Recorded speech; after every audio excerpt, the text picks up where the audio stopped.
Hello, everybody, and welcome to round number 5 of the RSS Endurance Series. You're joined here with myself, Matt Malcolm, and beside me today, you've got Ted Edwards to give my co-coms and bring out the best pictures on the track. It's been one hell of a season so far, a lot of drama, a lot of action, but with Road America, with it being one of my favorite circuits, opening up in 1955. It's celebrating its 70th anniversary, Ted, as we crack off the round 5 session here. Yeah, it's been an interesting series and it's been fun to watch as we head over to qualify now. At 1 o'clock this evening, this afternoon. It's gonna be interesting to see what does happen today. Not that many cars turned up, unfortunately, but we don't always need all the cars as we see NOP in that McLaren going out to start their warm-up lap. And do forgive me. Let me switch this. We've got 17 cars now. Apparently, one more joined us in GTP. So it's very nice to see Mr. Malcolm Roscam has a black and white flag. That's pit lane exit infringement, and goes back and resets it. We got a few cars here today, though. It's always fun to see multi-class. We saw Friday last night on LMU, and that got a little bit feisty. So I wonder what's going to happen here today. Whether we hear from our weather folks in the other room that it's going to be a clear race today. Certainly, it's going to be a clear race today, as doesn't look like there's too many clouds above the sky with how iRacing's entire weather models being one of the most advanced in the sim market, as we're currently sitting in the 95 FTW Motorsport in the Cadillac. As you said, Ted, it's one of your more favorite cars with the way it sounds and the way it drives, because obviously you have a lot more knowledge in these hypercars than I do. But for something like onto this track here, what would be the best speciality when it comes to how you should drive around the track with a GTP? Um, Confidence. It's not a tricky track, but there's a lot of heavy braking zones, especially when you come around here. Come around this little kink here, and right-handed coming up to a left-hand kink, and then you got a right-hand 90-degree corner basically, and you got to be heavy on the brakes here, but not enough that you lock up and you get down to second gear, you come out and you go wide, and you can take that line pretty wide there, and then this section can get a little bit difficult. Might be a little lift as you just heard there. You go a little bit wide and then come into this awkward right-hander where you're still on the brakes a little bit while turning in, which is not ideal. A little bit of snap over steer on those cold tyres there from Florian, but here he goes to start his first lap in the Cadillac, and we'll see how it is. But coming up to the first corner, it's quite heavy. It's quite a tight corner, and obviously with the extra element of the GT3s today, it's going to be interesting to see how these guys handle it. I've done multi-class here a few times, and it can get a little bit tricky, but it's not too bad as long as you know how to drive your own car and you play it sensible. But as you can see, a few 90-degree corners and come down on the back straight here, just floor it. Just keep your foot planted to the floor. Try and make it go through the bottom of the firewall, and coming down here to a 90-degree left. You break on the 2 marker as he does there, taking the wide line and then cutting in and then going a little bit wide. He keeps it quite tight there. This can get annoying because there's a little bump in the road as you come over the crest. You don't want to be on the brakes when you do it. It can lock and spin the rear. As you can hear, he's lifted, not got those tyres warmed up enough. It takes about 2 laps, and they will have 2 laps of quality. So this is his first qualifying lap, and he will get to do another one afterwards. As we see on the left hand side, the 69 did go full yellow for a second, so they probably had a spin out somewhere on the track and probably got going again. Yeah, so it's not going to be too bad for them, as they've still got plenty of time to gain a few moments here with 6 minutes on the clock out of a 10-minute qualifying. They're on their own for these qualifying sessions, but so that means they can able to take full advantage of the track. But you can, as going around towards the right-hander there, still kept it tight, still kept it a little bit close to the curb. But with Road America, it's very much one that you can take some risks and going a little bit wider in some corners. I'm not sure if if if iRacing's track limits can agree with it. Currently got some times coming in as well. We've got Benjamin Heilman in the Porsche in doing a 50.966, leading the pack, with Adrian Gallo in the Cadillac behind with 58 flat. But with more times coming in, more are setting the pace. With FCW Motorsport Red in the Mustang for the GT3, currently setting a 203.422. So good benchmark so far, but with a couple more laps coming in, hopefully the track evolution should improve that. Yeah, that's another thing you gotta think about. You only get 2 laps, and you're on solo quali, so no one else can get in your way, which is a nice thing. Especially when you've got 2 classes. But as you see here, this is a Thomas Eng Sim Racing Academy car.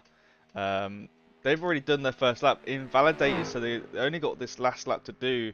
If they now have a problem and need to reset back to the pit lane, it won't count. They will be stuck. So It's just a matter of just trying to keep careful as you go around to theirs, because sometimes it's best to take a slower lap in order to get somewhere on the grid than at all than being back of the grid then. well, yeah, exactly. Hopefully they can get a lap in. Obviously they're trying to push the track limits as far as they can, but obviously without doing all 4 tyres over the white line. And iRacing's track cut system can be very annoying if you end up with a slowdown. So obviously if you get a slowdown, then you are invalidated that lap. But it's not the easiest system to push to the limit. But we'll have to wait and see. Oh, Adrian Galeo going top in GTP with a 49.024. 3 tenths behind is Benjamin Harleman with Speed, Juice and Horse follow. Matteo has just gone top in the 88, Thomas Eng Sim Racing GTP with a 48.879, followed by Florian who did a 48.889 as well. So they've done both their laps now. Just have to wait if anyone else can improve in that class. As we see here, the Thomas Eng Sim Racing Academy car. Do they get a time on the board? They're second place. Look at that. A 10th behind. Not It a... just goes to show. Wait, yeah. Sorry, it just goes to show how might fail the first time, but the second time round is the one you want, because that's where you get fully go onto it. That's Ethan Carton wrong for IOK Racing, just pulling it in a P4 with Mm. 49.2. So very close between the likes of the top four, especially or top five, even with it being with less than half a second between them all. So very interesting to see how much we're gonna that these drivers are gonna pull on when it comes to the actual race pace itself. Oh, second and third. So third place in GT3 Old Chad's Orchard. Thomas Wright there did a 2-minute 2.757. Was one. Is that 1/1000th behind the FTW Motorsport Red car that did a 202.756. And now they're down into third It and looks like somebody's fourth. just jumped up there. Yeah. My Mateo has just jumped up to a 2.5. So yeah, it's all very close between each other, especially with well, of how marginal these gains can be on every corner. Yeah, exactly. But you see, everyone's improved because both times are the same. Let's see what Gabriel can do here. That was the... I think they invalidated because it didn't update with a last lap. So I think that's almost everyone done. Yeah, it looks like everybody's done for the session here. As you said, everyone's do 2 laps that they can do. Is if you validate it, then it takes up one of your turns. So, with a minute and a half until qualifying is all rounded out for everybody. If you can see on the standings, it's all very close to each other, and especially when it comes to the race, it's gonna be all close as within less than half a second between the top five of each group. It's gonna be enough Mm. to pull off an interesting start for the race. Yeah, obviously, when one car in GTP, which was the CRF Motorsport GTP, didn't do a qualifying, so hopefully they can join us for the race. I'd like to see where they would have ended up, but their uh, CRF white car was 3.5 seconds back on qualifying in in the Cadillac. So I hoping it was just like a little mistake. and they just got a qualifying lap in. Because I can't remember if you don't do a qualifying if you start behind the GT3s as hyper. Hopefully you don't, because that can be annoying. But something tells me that might be the case. But uh, it is going to be a clear race. Obviously, at the top of your screen, you can see the time left on session, the time in the sim, how much it's raining, which obviously is nothing. The track is dry. Obviously, the lap that the car is on, which would be in Matteo, was on his third lap because he crossed the line. And then you can see the air temp and the track temp. So it's not too warm today, actually. The track temp's quite low for what I'd normally seen from Tom Bryant. Sometimes it can get a little bit too crazy with the temperatures, but it seems an okay weather day. There you go. Ben Ford uh, didn't set up. There you go, because it went to 0, so he is now on the board without a time as we have 2 minutes until the formation starts. Drivers get ready, get their setups going. Obviously, switching from the qualifying straight on to their race setup. Yes, of course. I have to manage every aspect of it, where it comes to fuel, ride height, and everything. Because with iRacing, you can't really abuse any of the setups to the extreme. Because of course, with iRacing setup management, they have to go by homologation. So lot to do to make those little tweaks and that to make things a little bit more stable, a little bit more consistent. But all in all, as the drivers line up towards the grid, we'll see whether or not Ben Ford will be ahead or behind the GT3. It's a bit. If they are going to be behind, it's going to really put them on the back foot going into the first part of the race. Yeah, sure is. And look at some of these liveries we've got on camera here. Let's see if I can find we'll go with this one. Obviously here we've got the FTW. Love the livery, the red and the black. Always do like that. And obviously in the background you can see the Speed Juice and Horseflow. Pink and blue. Saw that yesterday twice actually. Two different fade styles in LMU, which was quite nice to see. Oh, Oh, it certainly is. there we go. I quite like. Is there one that you quite like in particular, or is it the red and black one with how So it's obviously one that you affiliate FTW with? have a car in both. So if we go to the Mustang, there you go. There's the Mustang. Oh yeah, it looks very nice. And obviously we've got the yellow one in front, which I think is a Thomas Eng Sim Racing. Yes, it is.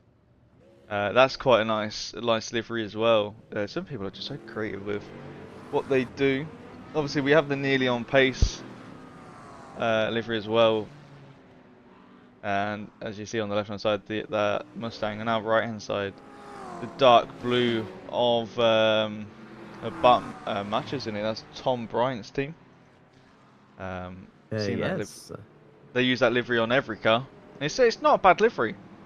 To be fair, No, I quite like it. yeah, it's just simple. Doesn't have to be too flashy. And obviously, you see there the Iron Brew car being driven by Tom Roberts for the Weirdly Slow Racing team. In Oh, you gotta love a good can of Iron Brew. in the NSX, there it is. It's a bit of a left field car, isn't it? Having the Akira NSX in here. Yeah, and he was just asking how screwed did the NSX get after the update, and obviously I wouldn't know, but he's further back than he thinks he should be, so we'll have to see what happens with his race. No, There's of course. the Ben Ford's car. He is racing, so there you go. Two teams together at the back. That's not so bad. At least he won't be on the back foot going into the main straight line speed.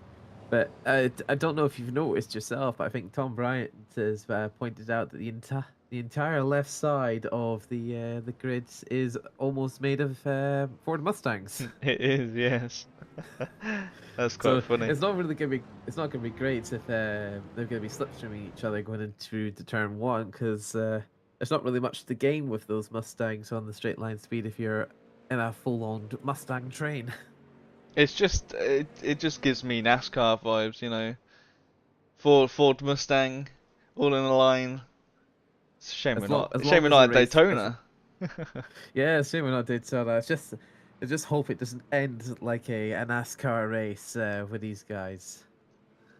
Well, That's the thing. Even though it's multi-class on the formation, well, on the first lap going into turn one, if you've not got your tyres warmed, as you can see these three Cadillacs here, they're trying to get their tyres warmed because it is difficult with the colder tyres that to keep that grip in the first lap. Obviously, you want to get away from the cars behind. You want to get a good distance. So if your tyres aren't warm, you are going to be understeering. Then you might have a bit of snap oversteer.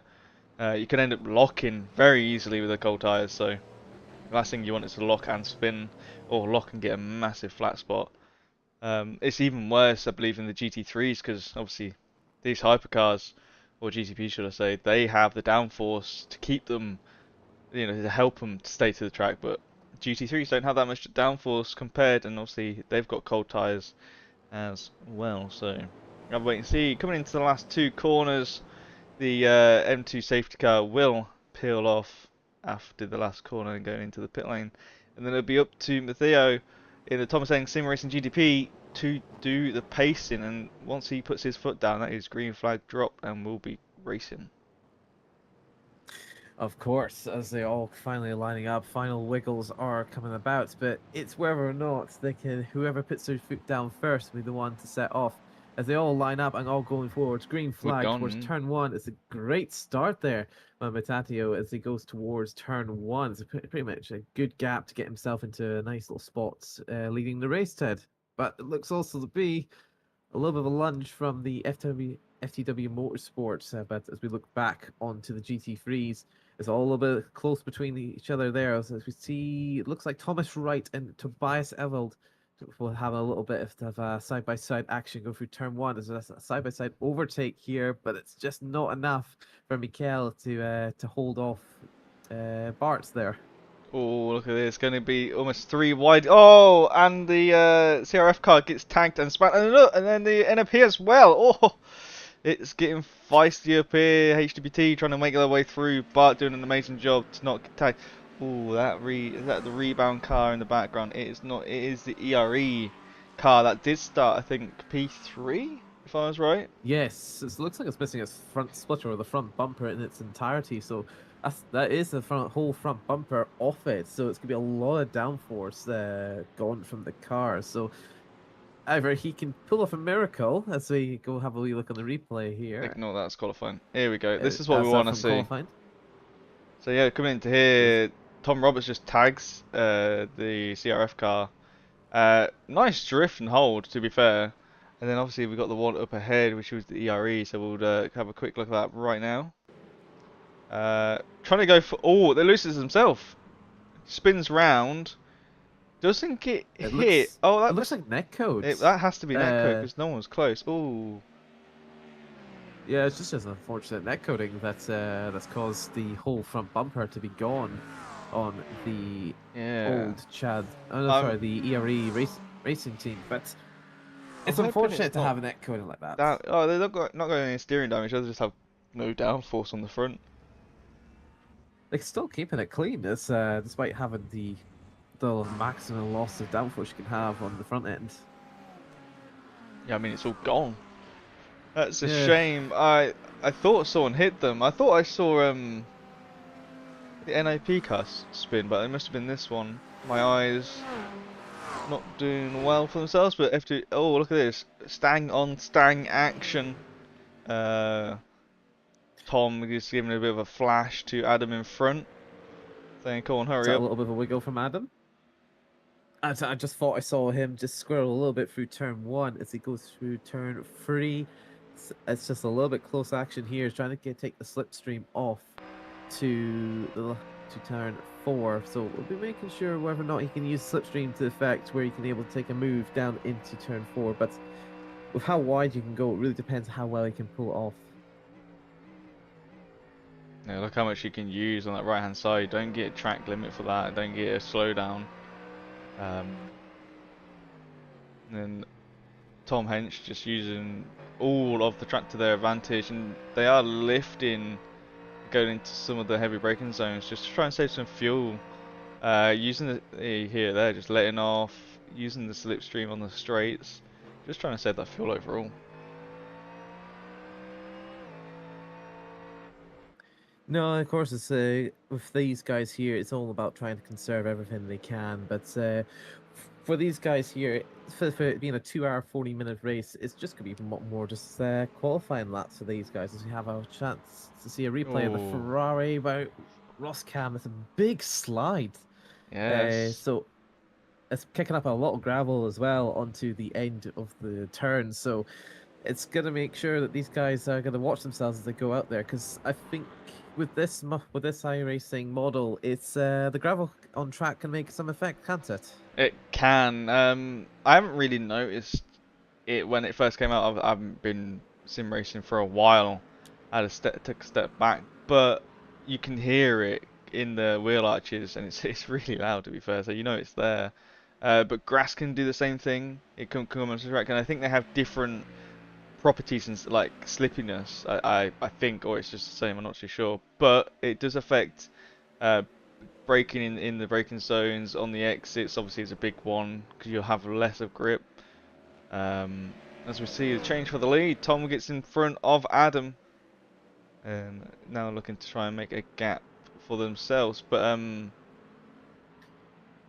yeah, it does it does have an effect. I know when we did the M2 race around Orion Park. Is that? I think that's the track. It's got the bridge on it. I remember that. You should go underneath it.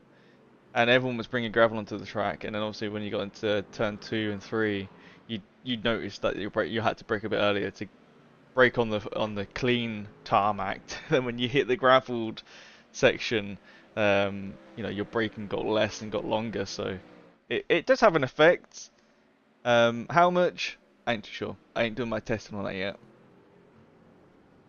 Yeah, still plenty of testing. Well, still plenty of things to find out with how to go forward with that. But well, if you want to find out how you can make your sim racing anything better, of course, we have to say thank you to our sponsor for the series, Ready Set Sim. They can create any sort of sim setups that you want to customize or anything like that. So if you want to build yourself a whole new rig, or you're looking to upgrade some bits and pieces over to your setup, they are one of the great places. I know I will be trying to be using them when it comes to trying to upgrade my own setup, because I've been using my Thrustmaster TMX for the better part of 5 years now. So I think I need to let that thing have a rest now, Ted. I just noticed here, 4 Cadillacs in a row, and was actually 3 Mustangs, but one of the Mustangs has had an incident or an off track, and nearly gone pace instead, gone from fourth to third, as I can see. Gonna be a little fight here with ERE and Wheelie Slow. ERE taking off that downforce package this evening. No fault of their own.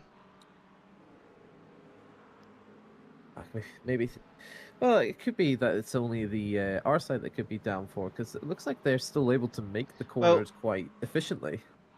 that is true, and it's a bit annoying because we don't know if it is actually gone. I don't think it is gone. I think they'll be struggling a bit more. Yeah, well, because normally you would really struggle to make these corners, especially with how fast you'd be taking these. As you can see there, it just looks like he's right on the back of the Akira, and it's just you don't normally would have that No. unless you Well, if have you got full downforce. well, you got no downforce on the front from no bumper, and then obviously you got dirt. Yeah, you definitely won't be doing this. So I'm gonna assume that there is a full bumper there for them, and that they do have Yeah, headlights. yeah, I would hope so anyway. It's Especially like with it, loo- sorry, on you go, Ted. it looks like they're struggling trying to get past Tom Roberts here. Roberts not really on the defensive as such. He's sort of sticking to No, his he's line, but he is sort of parking the car. Like there you go, like he's saying, like you don't do it now to open the door up. But yeah, this ERE car is the driver's doing really well not to just put their nose in anywhere where they don't think they can make it. 'Cause there's been many a times where I've seen they're trying to go for a move, but then back out, going into the corner towards the Yes. apex, and that's very respectful because you don't want to spin the other car around. Obviously, once you spin with these cars and you end up on the grass, you just turn into a helicopter and you go towards the wall. So, don't really want to end someone's race too early. No, certainly not, especially with even a small mistake like going off the track for even just 5-10 seconds is going to be a big massive impact on your race, as it's only just a short one, as we are currently following the IMSA series where obviously this week is coinciding with the real life road America. Is it real life road America this week, Ted? Or is it the iRacing IMSA road I America think event it's this the week? iRacing. I think Tom Bright's done it so we follow the iRacing's schedule, because then people can use this as practice, I believe, for the let's say the main race, if you like. Oh, yeah. Yeah, just well, I wasn't 100% sure because obviously I've only jumped onto the series myself. Obviously, I've been trying to keep on track as much as I can, but it's a log. It's obviously really great tracks, really great options here for all the drivers to take the chance to practice, especially for the real iRacing series here. But jumping on to the Oh, CRF Motorsports, it's a bit of action here between these two, between Adam and Marius, going side by side through the turn there. It's a great overtaking there from Marias. It's just keeping it clean, keeping it on the inside is what you need to just pull off an overtake like that on that particular track. has some info. It's following the IRL schedule, so Road America's next week for IMSA. So that's what Brian is following there. So it's a pretty nice. Oh, what's happened to the wheelie slow? Oh, Oh, that's big damage there. so that Uh, is the CRF car. Someone has lost a front bumper. I wonder if it's this car. It's just it's only appeared for us. well, that's very big Oh, damage there for Tom Roberts for the Wheelie Slow team. That is full on misalignment there. That's going to take probably at least an hour, 3-4 minutes in the pit jeez. lane. Well, I believe they have a fast repair. So I have not seen a car crab like this for It's a like Tokyo long Drift. time. I mean, 10 out of 10 for drifting. That car is You nothing. Give it to Tom Roberts for keeping that somewhat straight as we get a chance to see Let's a have a look. replay of the incident. So It coming through the looks last corner, did he just drop it? He gets on. He just keeps his foot flat. Oh, the front did fall off that car, but I think it reappeared again. Yeah, it did. So yeah, you can see that rear right is just the axle's broken. So he did that himself. That it's just not gonna look nice on that if that gets reported. well, we'll see what because obviously we do have post race stewarding for this series here, so obviously they will be trying Ooh, to make any sort we of have another replay actually. Tobias in the Mustang, 340. Ooh, big slide there. that's not too bad. Gets it back on the track and going again. There you go. Look at that. All that gravel being dragged on there.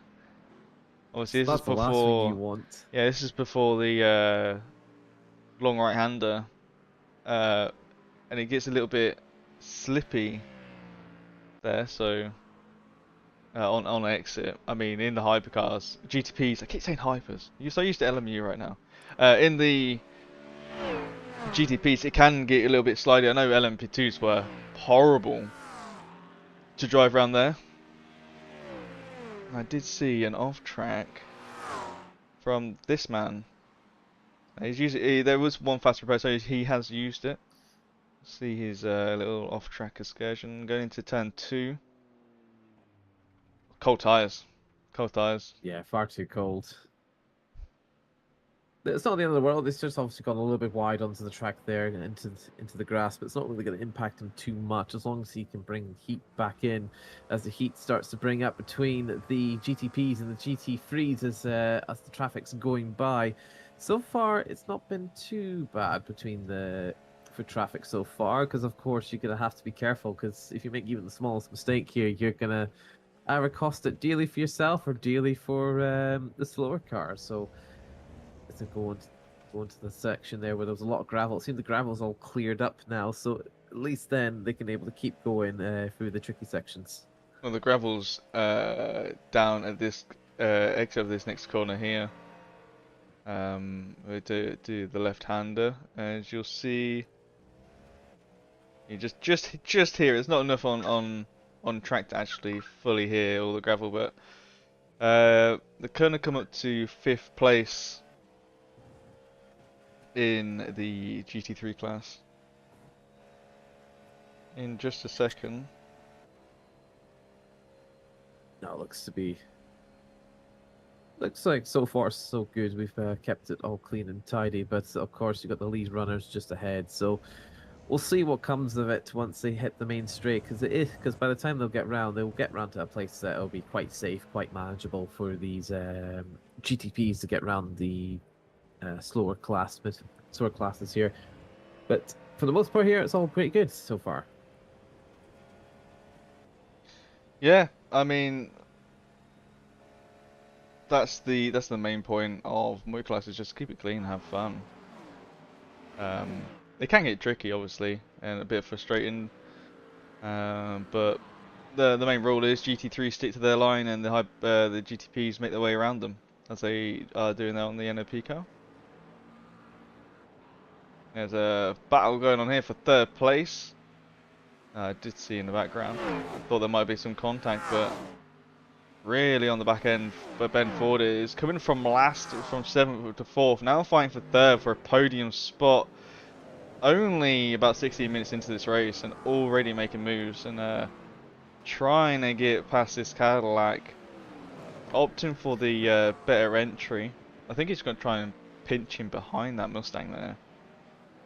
Certainly is. There's a little bit of. I thought there was a little bit of paint scraping between these two as there's a bit of flashing going on just to let know that they're there. They want to pass, but so far they're just keeping themselves right on the bumper to bumper between these two. So as they go around through the carousel section, it's just whether or not it's just able enough to keep it clean, keep it tidy. But especially with the dirty air, it's going to be a little bit more trickier to go through that section. But so far, it's just still bumper to bumper between these two.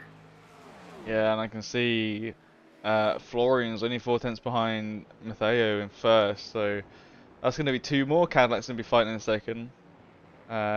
If I was these two, I wouldn't try and fight so much. If I was Ben Ford, I'd just try and follow Adrian through the traffic and try and gain that 3.4 seconds up to 2nd, and you can start doing a 4-way fight.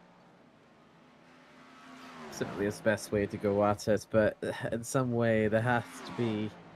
It's better to have the clean air, better chance just to push forward than having to follow somebody in some way. Because there's some drivers that loves to follow drivers. There's some that would love to prefer to keep the clean air as they would follow into the mistakes that a driver ahead would make.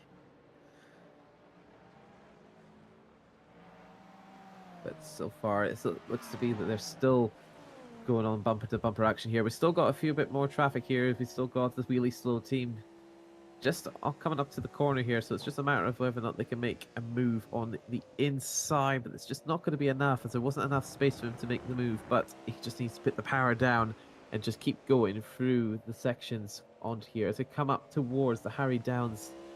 It's just trying to find a point where you can just get that braking point right, because remember, it's a 90-degree turn left before we hit the carousel. So if they can try and get a side-by-side action, which he's not going to be able to make it just yet, but if he can, they'll put him in a great spot to get round towards the carousel.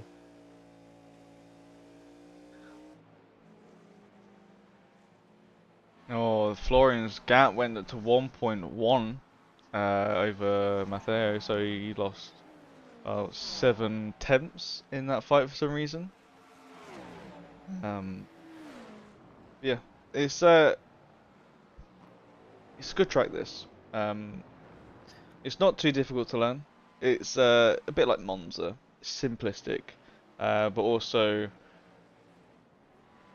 you just got to learn your braking points. Really, I think it's a little bit easier in the GT3s because obviously they have ABS, whereas these GTPs don't. It's all down to your foot and how much pressure you put down on that pedal. So, but it is interesting to see how it works. Obviously, it's got a flow to it, not as flowy as Watkins Glen, but it still is a fun track to drive. As you see there, Benjamin Harmon in the Speed Juice and Horseflow pink and blue livery behind, closing the gap down to 0.9 tenths now. So trying to get in on this fine, I would say for Benjamin is just to sort of chill out as these two go side by side now. Ben Ford does make it through on Adrian. I think Adrian might just give that to Ben and might use them as a tow on the straights and probably try and do some fuel saving themselves. Probably the right way to go at it, especially if you've got to take a couple of pit stops here as we see Matthias That Lateo. might actually be broken. Like no front bumper. Yeah, it could be, but we're it's unsure. So whether or not they want to try and keep it. Yeah, Looks yeah, I'm looks like they've fixed it. I'm gonna say yeah that would be one of their fast repairs done. That's what I think, and Yeah, it is now fixed. So I don't know if they must have taken fuel. Is what they did there. yeah, it might be the case where they might just try and maximize the stint because with these cars here, you can do about an hour 10, an hour 20 with these cars if I'm not mistaken. So if I they can mean, maximize it out, they can probably get to down within the hmm, hour mark. their timers, their fastest time is a 2:04.8, which is quite slower than the rest of the other guys. I can't remember where they started, but I think they were quite they're at least in the middle for qualifying. Um, so yeah, it is interesting to see. Well, it's interesting to try and figure out for ourselves if they actually did lose that front bumper, which I'm gonna say yes they did now.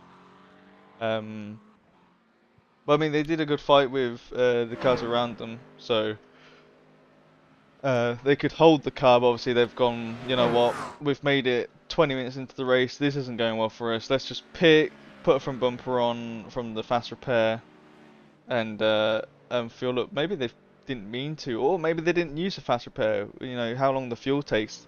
It just might have been, uh, a quick optional repair.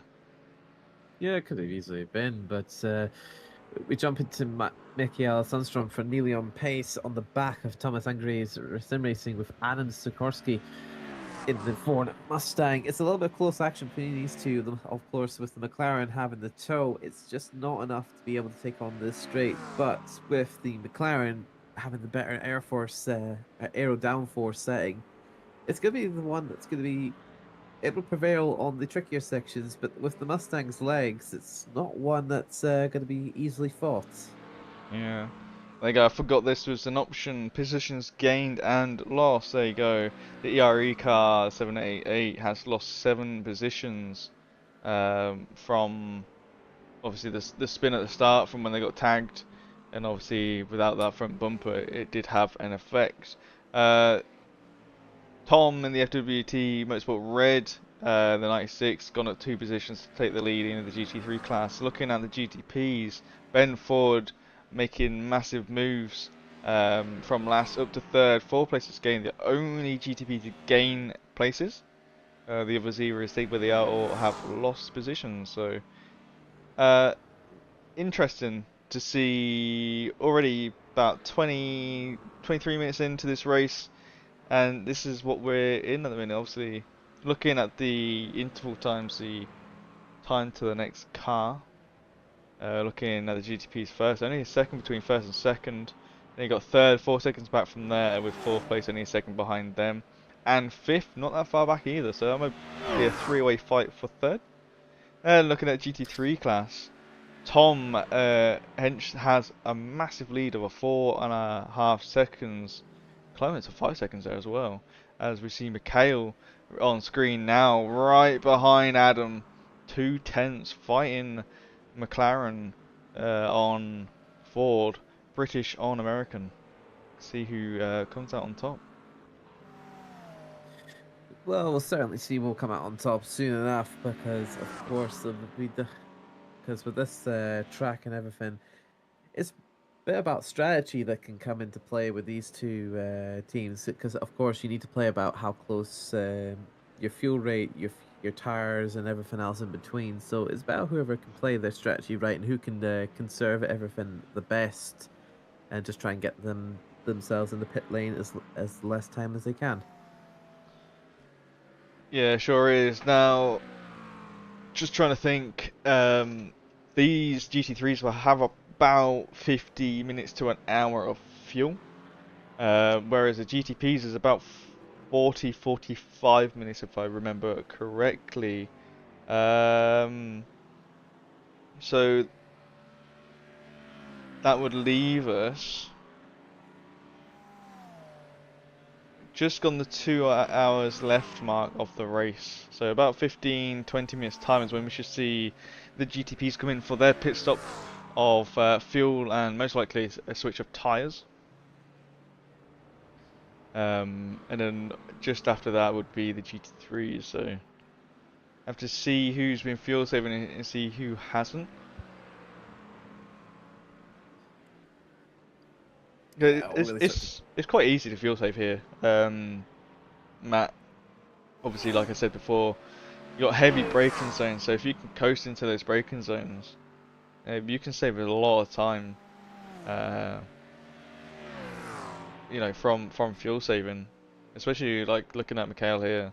He doesn't need to overtake. He can use the Mustang's straight line speed to stay with them, and obviously then use the McLaren's cornering to just stay with them through the corners. Oh, of course, especially with how much of this track can flow, especially with like what you said, with having the heavy braking points, you can just coast through some of it. But sitting with nearly on pace and Mikael Sundstrom, it's still between them two. It's still got to trying to get the legs in from it, but I can see the gap already with the FTW and the Thomas Angry sim racing. It's already building up again from the less than 1 second gap to 1.4, with a bigger gap between themselves and Ben Ford being a 4 second gap between the top two. So it's the gaps are starting to widen out a little bit, but of course, it all really sort of depends on how well they can manage the traffic and everything. Well, yeah, traffic management in any sim title is, I would say, the best part about multi-class racing. It's even if you're in the slower car, you manage the people behind you. It is so fun, and it's something that I do really enjoy. Like take Le Mans for instance. You have to manage three classic cars, well two classic cars. As we see, Bam Archer trying to make a move on the outside of Thomas Wright. He won't be able to make a move, but can he get the cut back up to the next corner? No, he can't. But yeah, so you know you'd be in the GT3 class, and you're trying to let the LMP2s and hypercars get through, or GTPs if you're on iRacing, and you gotta make sure that if they can make the corner, or they look like they're gonna try and send it on you, just try and back off a little bit so you save your own race. We all know if you've driven a slower car against a faster car, they get a little bit pushy and they think they have the right way most of the time. So it's can get frustrating for if you're in a slower class. But it's the same with if you're in a hyper or a GTP when you're trying to get on a GT3 or even a LMP2. It can be tricky. Like GTP versus LMP2 is so difficult through a corner because they have the same downforce. And the only difference is when you hit a straight, you've got that you got the energy to help you out. You got the battery to boost you down the straight so you can get away. But if you took that away, LMP2s and GTPs would roughly be the same. So it is fun. Multiclass is one of the best things I think any sim racer or any racer that's done it will agree it is adrenaline filled fun, and it can be a laugh with your mates. Oh, definitely is. You got a preference on what sort of part of the class that you prefer, whether it's the slower class, the faster one? Uh, faster. I used to love LMP2 on iRacing. Sort of fell out of love a little bit with how the car now handles and works. So I do favour the GTPs and of like LMU, for instance. I do favour the hypercars. Uh, both I enjoy the Cadillac. Did drive the wingless Pug actually at Le Mans um, in LMU, and that thing is really rapid in that sim, and it was really fun. So I'm a Cadillac fan at heart, but you know, all the other cars are still as fun and enjoyable to drive. And the one thing I can't wait for tomorrow, broadcasting the 500 kilometer of Le Mans on LMU, is the V12 Aston. You can't beat a V12. That's the thing. You can enjoy V8s, you can enjoy V6s, V10s, but the V12 is what has everybody's hearts. It's like I adore the Cadillacs. Startup noise, you know, and then when it switches from electric to the V8, and it's just raw noise, and that's what I like from a race car, and that's why I do like the Cadillac. It looks nice, it's simple, and it sounds great. But then you see the Aston, the looks aren't the best, but then you do what you got to do with that with a hypercar class car. You know, it's got to hit the regulations. It's got to be sleek and you know, got to punch through the air. But it's the sound, and you know, like you said, you just can't beat V12. So I now have three favorite cars. It was because obviously Cadillac, then it's Mustang because I love a Mustang because again, V8, and yeah, obviously just like you say V12. Yeah, especially with the 1.0 release of LMU, it's obviously really great. So I think we saw a car just going off the side there. I think it was just my eyes tricking me, but it isn't. Oh, It is big damage there for Tobias Everald for the Thomas Engery Sim Racing Ford Mustang. We'll get a replay of that just there. Just going around the corner. oh, we Just lost the it. carousel. Oh, he Just almost lost it saved it, altogether. and Oh, full on the brakes and just can't get the car stopped. Went backwards into that tire wall there and lost the rear wing, dragging all of that gravel on track. It's not really on the racing line, but it does cut across as you see where the Speed Juice and Horseflow car just went. Is only a little bit went onto the racing line, but that looks a bit bent on the rear. If I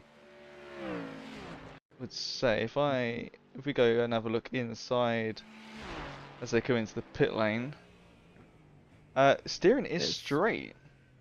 relatively straight. Yeah, so it could just be Oh, because it's of how. just yeah, you ain't gonna be opening that boot and putting anything in there anytime soon. That is No, not looking good. certainly That not. diffuser is not looking fun either. No, So definitely not. heavy, But thankfully they've heavy got a hit. fast repair. Exactly. So they can still work around it. It's not like a big issue they got to deal with. They can always just refuel, get a new set of boots, and just go out for the next hour. So still plenty of time, still plenty of opportunities for them to make it Oh, come back. It looks like they missed their pit there, box and there you there. go. Rear wing straight on. I wonder if they're doing fuel and tires. Um, would make sense because it's almost the hour mark. No, wait, so actually it's almost the hour mark for us, but actually it's only been half an hour 40 for them. minutes. Yeah, well, Yeah, half an 40 hour. half an hour. Yeah, so very early. I dropped now, so that would be brand new tyres on the car. And off they go. Hopefully they can gain some more positions. About 40 seconds and closing to the Willie So Racing team, who had the massive incident early on where they were crabbing into pit lane. And also goes to bias. Now let's have a look at HWT right on the rear end of that Corvette. Oh! Big slide there as they come up to the exit, just not the right amount of traction they needed. But that's going to put them into a little bit of engagement there with the Wheelie Solar Racing team as they try and unlap themselves. But it's not going to be enough for them, but it's going to be a big hit when it comes to the time that they're trying to gain. But it's to take a replay of that, try and take the corner in, but because of the dirty air that it's having to take, it's a little bit, Ooh. it's a little bit of a Oh my slip. god. almost hits the wall. So that's a very close incident between himself and the wall there. That's one we'll look at. Let's have a look at that again from this angle. How far is this camera angle going to go into that tire wall? He does keep it out. He does keep that car away from the wall. So fair play to Bart there. Does lose a lot of time though, down to 2.6 from the half a second or so behind Thomas they were. So a lot of time lost, but now they're giving toe to the really slow car. See if they play along with each other. And obviously Tom Roberts, the car behind them, is a lap down from them, so there's no fighting position there. Just trying to make it around the track. Now everyone is not in fighting reach of each other. Sort of chilled out for the time being. Not yet, anyway. So we'll see what happens when it comes over to the first round of proper pit stops and see what comes of it. Yeah, I want to see who does and who doesn't take tires, because you don't. I mean, I think the GT3s will. I'm not sure how the tire wear is on those cars, but GTPs, you can run those tires 2 or 3 laps, but you don't need to because you can do fuel and tires in this sim at the same time. So it never used to be like that, but that got changed a while ago where you can do both at the same time. So it's one of those things that I don't like, because you don't get strategy then. You don't go, oh, to keep these tires, I might be able to gain some time back. Might not be great at the end of the next stint if I've gone really hard on these tires, but it's one of those strategy plays that you can do.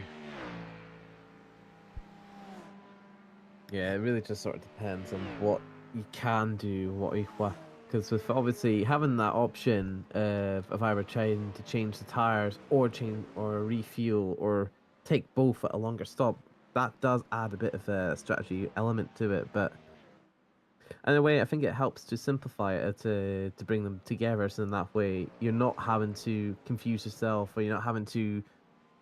It brings an element down to the driver and the race strategists that want to come up with it. So, yeah, it really depends on how well you want to do the little nitpicky stuff, or you just want to just get in the track and race.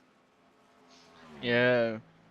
These times on the screen are the average 5 laps that they've done. So if we look at the times here, Matteo doing a decent 5-lap average of 150.2, almost 150.3. And Florian's dropping back a little bit, and then Adrian's kind of gaining. So you can see it's a little bit of a up and down. We look at the GT3 class, and it looks how I would have thought it looked, apart from Gabriel down in 7th place doing a 2 minute 6.1. Obviously, must have had a really bad lap for the average to switch around like that. But this is nice to see how after 5 laps, how they're doing. You know, are they consistent enough? Obviously, Matteo's just dropped his by another 10th, so he's obviously on the ball, knowing what he needs to do.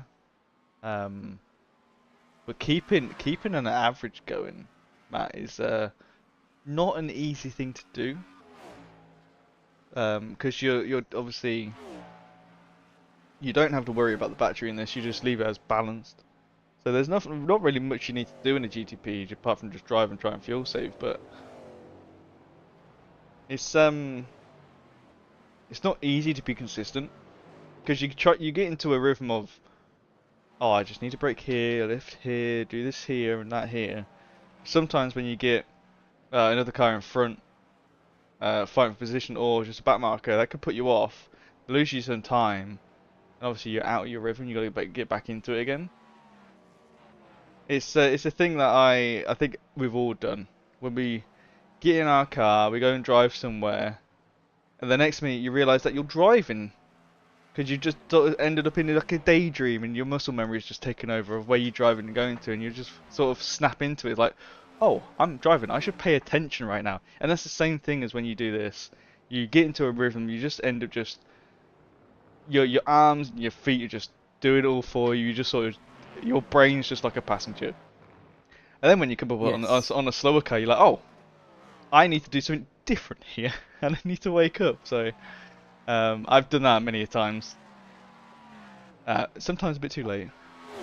Yeah, I've done that plenty of times myself, especially when it comes to when you're racing in long endurance races, especially if you're doing like your second, third stint in a row, your brain just switches off automatically. It's just got to the point where like you have to stay concentrated, especially if you're in like a GTP, like we're sitting in Adam Prosser.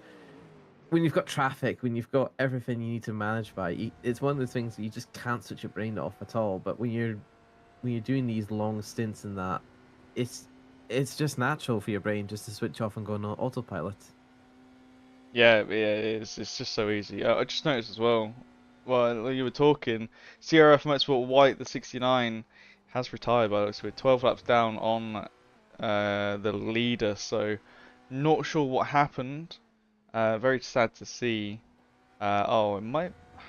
What lap were we on? 22. So that was lap 10. Not sure what happened. Number 5, fifth place has crashed. What has happened here? Let's go to an outside view and then we'll go to a replay. Doesn't look like there's any Hopefully it's damage just a so far. spin. It looks fine. Alright. Let's have a quick look at this. I'm coming to the top of that hill, as I said, it's a bit annoying. Oh, I just went a bit Nah, too just carrying too too fast. much Yeah. speed. Yeah,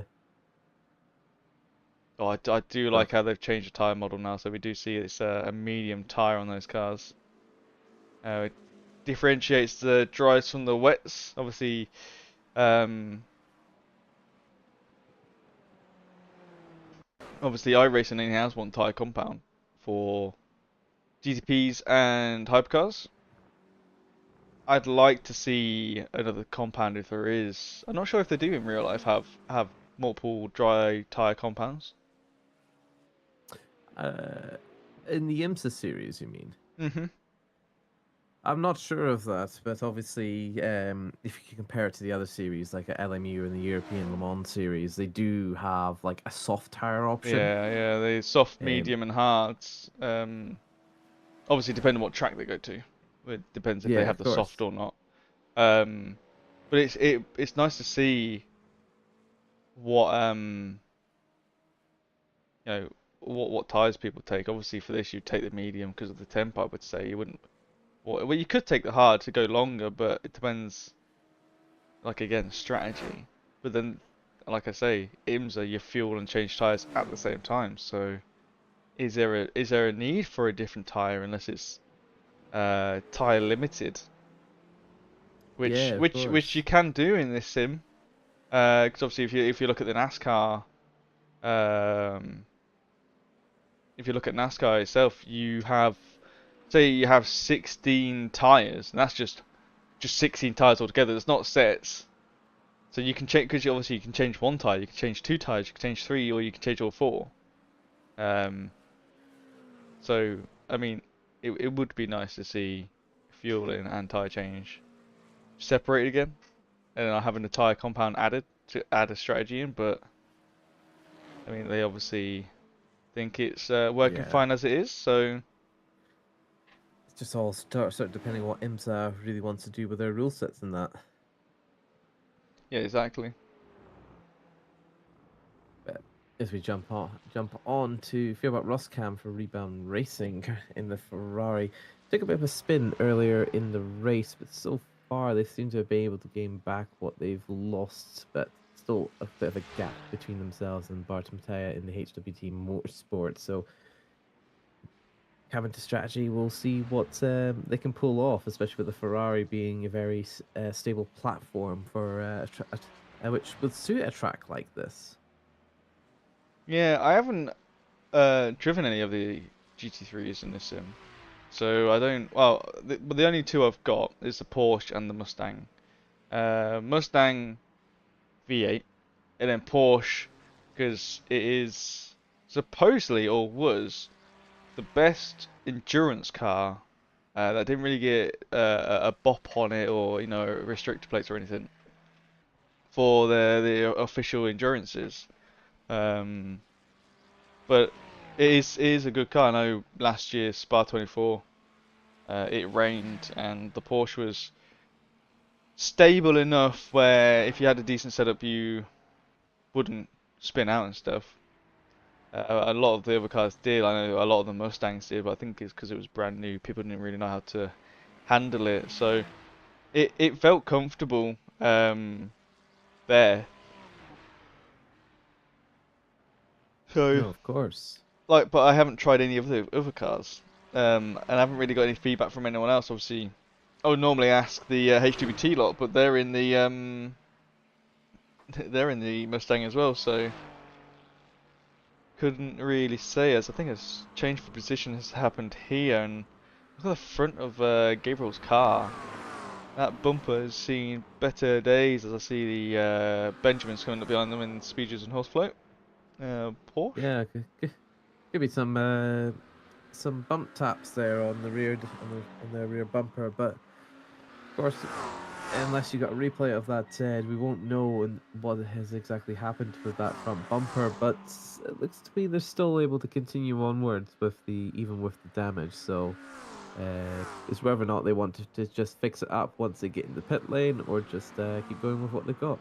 Well, they were fighting the ERE car that's in front of them now, who's made some more some gains back after fixing their damage for their no front bumper.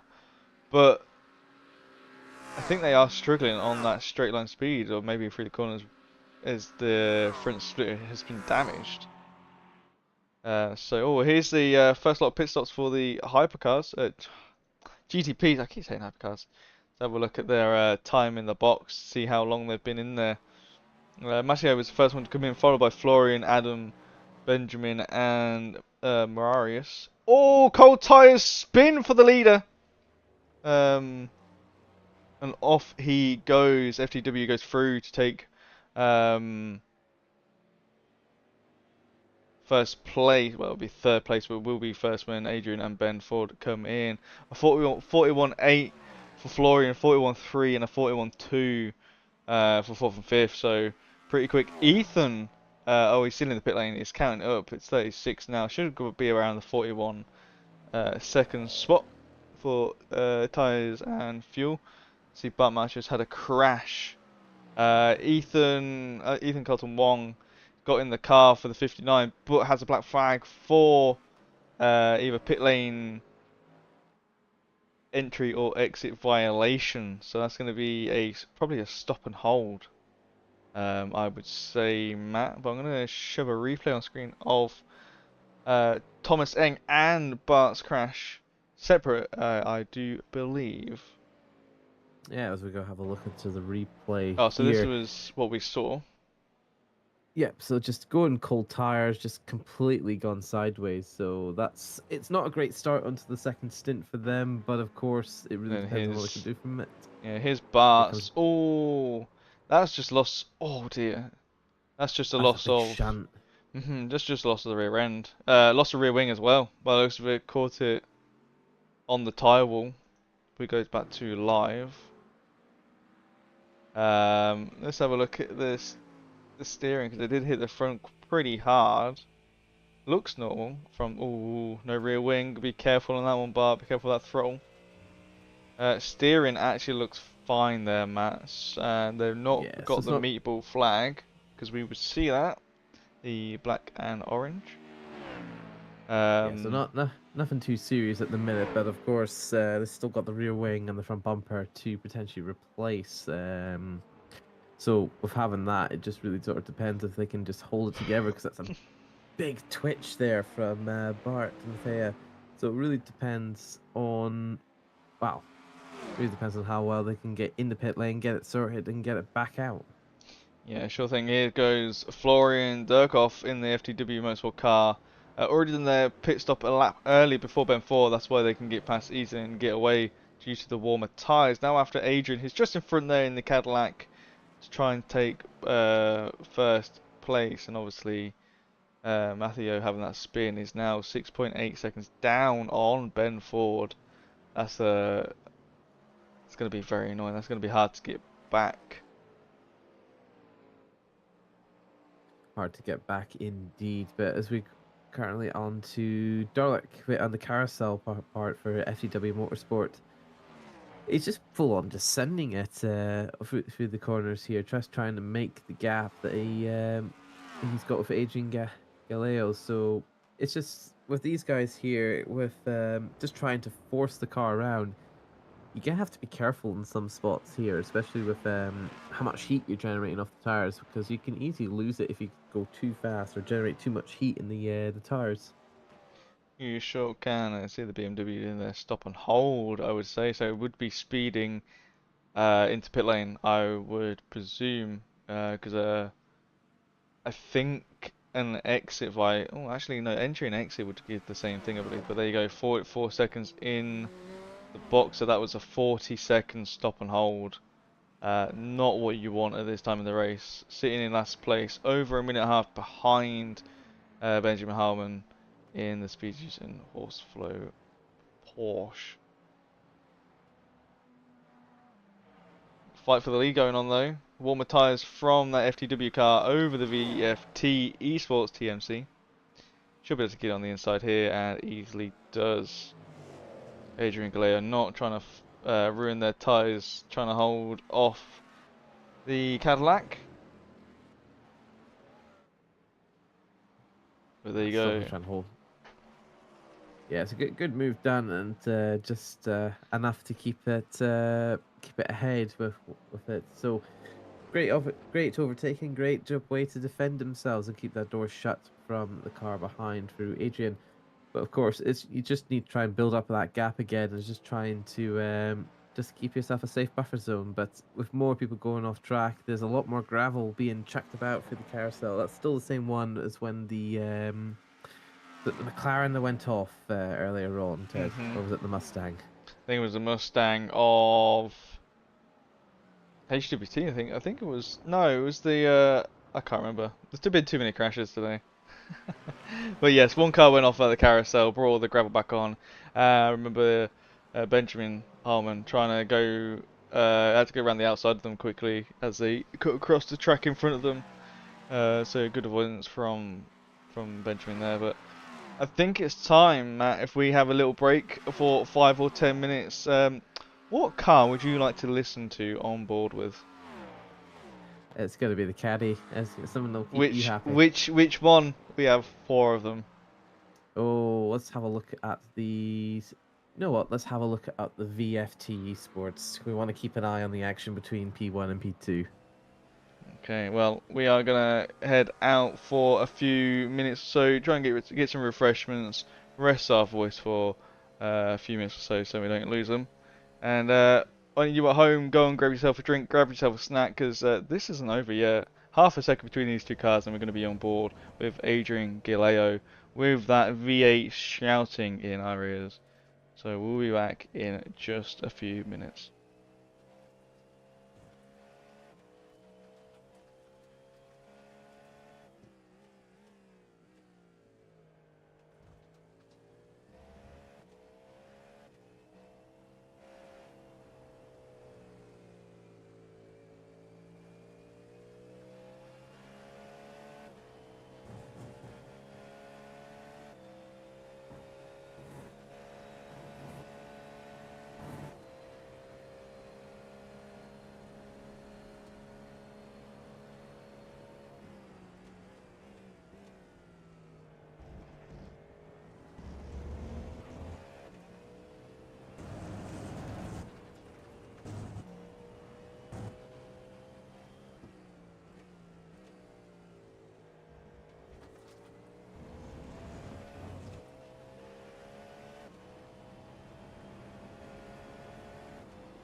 Hello, everybody, and welcome back to round 5 of the RSS Endurance Series, where we're here at Road America. A few things have been going on since we've had taken our break. We've had another couple of DNFs due to some incidents, which Ted Edwards will happily give us the replays for if he can. We've currently had Tom Roberts for the Wheelie Slow Racing team, having their Akira for the Iron Brew car, as we can see a race replay of that. We don't see Tom Tom Roberts just retired. So these big slide there from the CRF. So a bit too much speed there, Ted. So as they gone onto that section, yeah, so too much speed and a lot of brake. There'll be a lot of track, a lot of dirt, a lot of debris on it. The one I want to look at is the Motorsport red car, which is now out back on track after going from 3rd place, I think, down to 8th. Let's have a look at that replay now. Here it is. Ooh, just too much happened. Oh, I can't even get the car stopped. Oh, that's going to be big damage. Yeah, lost its rear wing there. I'm going to stay on this replay for a bit longer because I want to see. Oh, they didn't pit. They did. He didn't realise he lost his rear wing. So he did a whole. That's this is why he dropped. I saw him lose a place from an overtake, I think, from that yellow car behind that, which was Adam Sokolski. I think that's his name. Thomas Enger in Sim Racing, number 34. But another one that I saw was the 59 in 6th place, who has DNF now. They did get a meatball flag, so it's a black and orange flag. It's this BMW here. Too much speed going into the carousel, and the rear axle broken. Instant return to the pit lane, and then a DNF from there. And there you go. There's the FTW red car coming in to fix in that replay.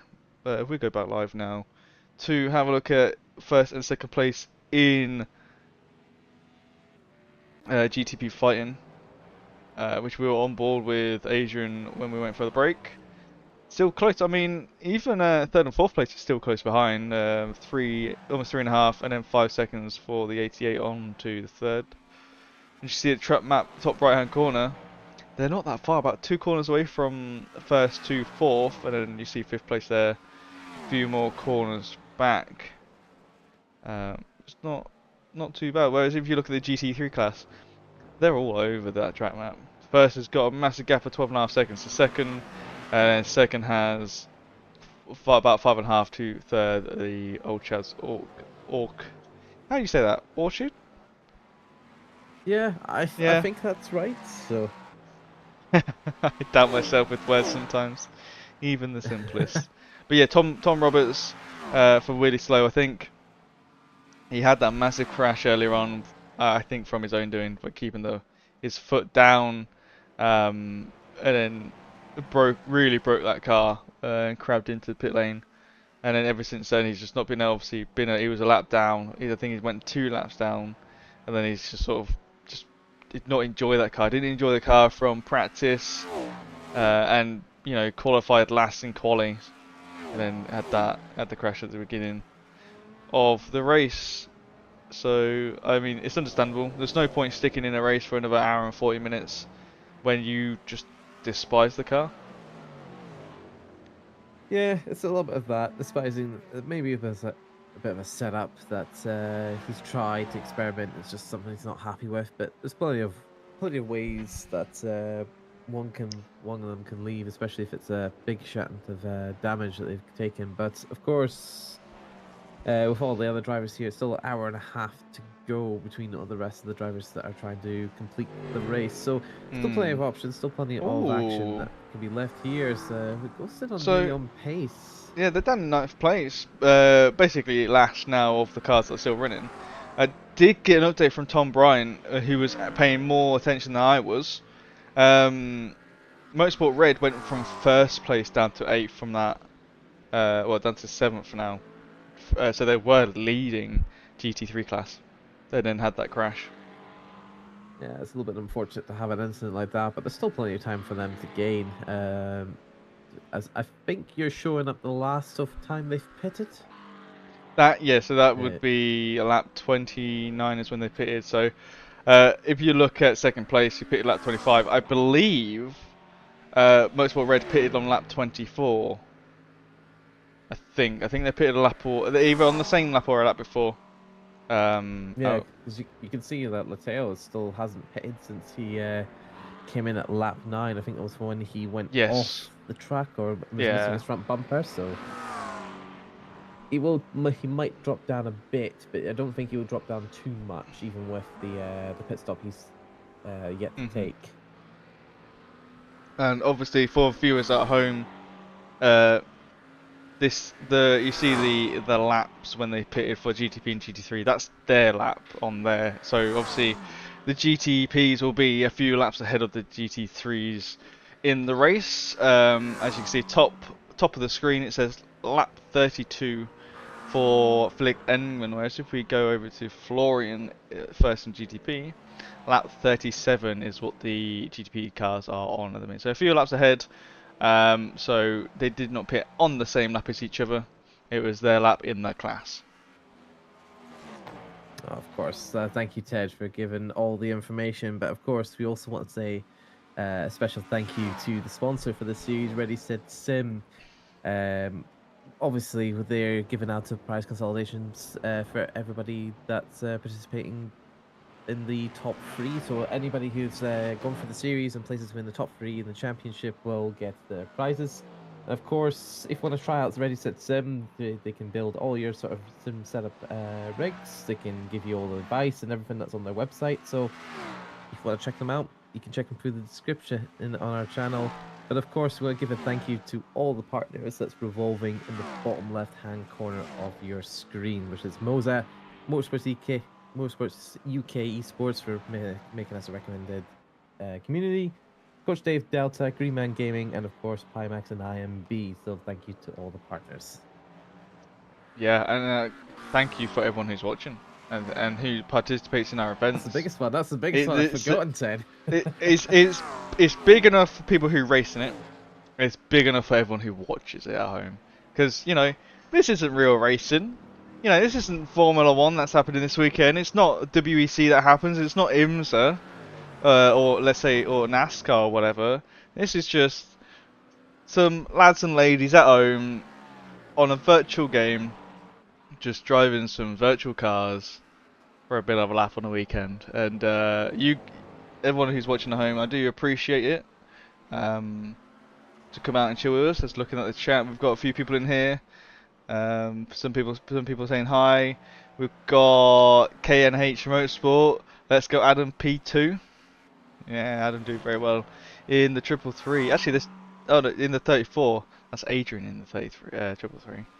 So yeah, Adam Saskowski is doing very well. Only 14 seconds, and that gap might be coming down to first place. So have to keep an eye on that. And also they say let's go Mateo P4. So rooting for the Thomas Eng Sim Racing is the KNH Motorsport. So nice to have you along in the chat. We do read chat every now and then, so if you've got any questions about any sim racing related, then please drop them in the chat. We will try and answer them as best as we can. Well, that certainly would like to try. If you want to try and pick our brains as to asking about the cars, asking about the teams or anything like that, don't be afraid to do that. But sitting in the Tobias F-World for Thomas Engrave Sim Racing, for them for Mustang. The Mustangs haven't really had a great race so far for not just for this team, but for the other teams. There seems to be the car that seems to be making the most mistakes. Is it just because it's just like, for my opinion, obviously with the Ford Mustangs, really great car, really great platform, but it just feel like, I don't know if you would agree, it just doesn't really seem to sit well with the high speed corners. I think that's for all the Sims really. The Mustang is not. It's not like the best. It's not the worst. Like, I wouldn't say it's not like the Acura where it only works on a few tracks. I mean, it works on a lot of the tracks. I think it being front engined and heavier, as we see P5 in GTP having a problem. Just going really deep, Benjamin there. Look at all that lovely gravel. That shouldn't be on the track, sir. Yeah, give a little quick replay of that while I explain. Yeah, Mustang. I think it's like any car. Like they got their own difficulties, you know. It's not great in the corners. It's not too tricky to stop, you know, on the brakes, but it's not like a Porsche. It's not like a McLaren where everything's in the middle and it's easier. It's easy to drive. You know, it takes a little bit of getting to know. You gotta spend a bit of time with the car and sort of understand what you should and shouldn't do. It's very easy for, as we've already seen, the rear end to slide, but then the front to snap. And we've seen that once or twice already. As we see, the 788 is in the pit lane for their pit stop. Obviously, they pitted on lap 9, so that was 26 laps ago, if my brain can do math. And now the pit has gone green, so they are on pit exit now. They'll should pop out in P3 as Barmacha's coming to the last corner. Oh no, they are actually doing their pit now. That's what the green means, Matt. It means they're up on the jacks, getting tyres changed. Ah, there you go. Rules it all out for everybody. But yeah, they've been out since lap 9, so for them to be in at this point and going, they still haven't yet to be moving. So of course they will be dropping back a couple more places, but for the most part, they've played it out well despite the early setback. Yeah, sure have, and it's just a waiting game. They will have another hour or so, and then they'll have a shorter fuel stop, and maybe they might not take tyres for the last bit. Because they only have about 15-20 minutes of the race left after that next stop, so yeah, they are on a completely different strategy. Same as the 340 in 5th place of the Thomas Eng Sim Racing car as well. Lap 15 they pitted, so the only two that are on complete opposite pit strategies. The FTW Motorsport red car is another one that's slightly off, only by 4 laps, so it's not a massive change, but they did lose a lot of positions from the damage they got. But in the fastest class of the GTPs, they all pitted roughly the same lap, bar 1 lap difference between 2 cars. So they will be pitting next time at the same time, so they will be pitting in 9 or so laps time, about lap 50. So we'll have to keep an eye out for that and see who misses at the pit stop, because it's very easy to overshoot. Be too far left, be too far right. And as we've seen already, getting a penalty for speeding in pit lane. So. Now, of course, it's the last thing you need for a short endurance like this one, especially if you get the black flag. But for the most part, we've seen a couple of these happen already, but I don't think we should have too much of a bother now with some of the drivers trying to be a bit more careful now than what they probably have done with maybe the first couple of attempts. So we'll see what comes of it when they take the final pit stop, because after all, we've still got an hour and 20 minutes remaining, so there's still plenty of time and plenty of opportunities for people to make mistakes or to make opportunities of it. But as we can go on, so still on Ben Ford for the CRF Motorsports GTP, still making his way, still got about 3.5 second gap between himself and the rest of the podium places, but it'll be a tight battle between Adrian and Florian as they go about the 1 second gap between each other. So currently right now with Ben Ford, just the in the John Dalton zone, as many of our RCI staff like to put it. Yeah, the Dalton zone is definitely a thing around these neck of the woods. It's one of those annoying times where you just sort of get a bit bored. I like to either be knowing that I'm closing on someone, because then it gives me more of an oomph to keep pushing. Oh, that Mustang there almost got a little bit loose. But I like to, like now, for instance, Tobias is on Joe Dolber, and I want to do that. You'd be chasing on someone. It gives you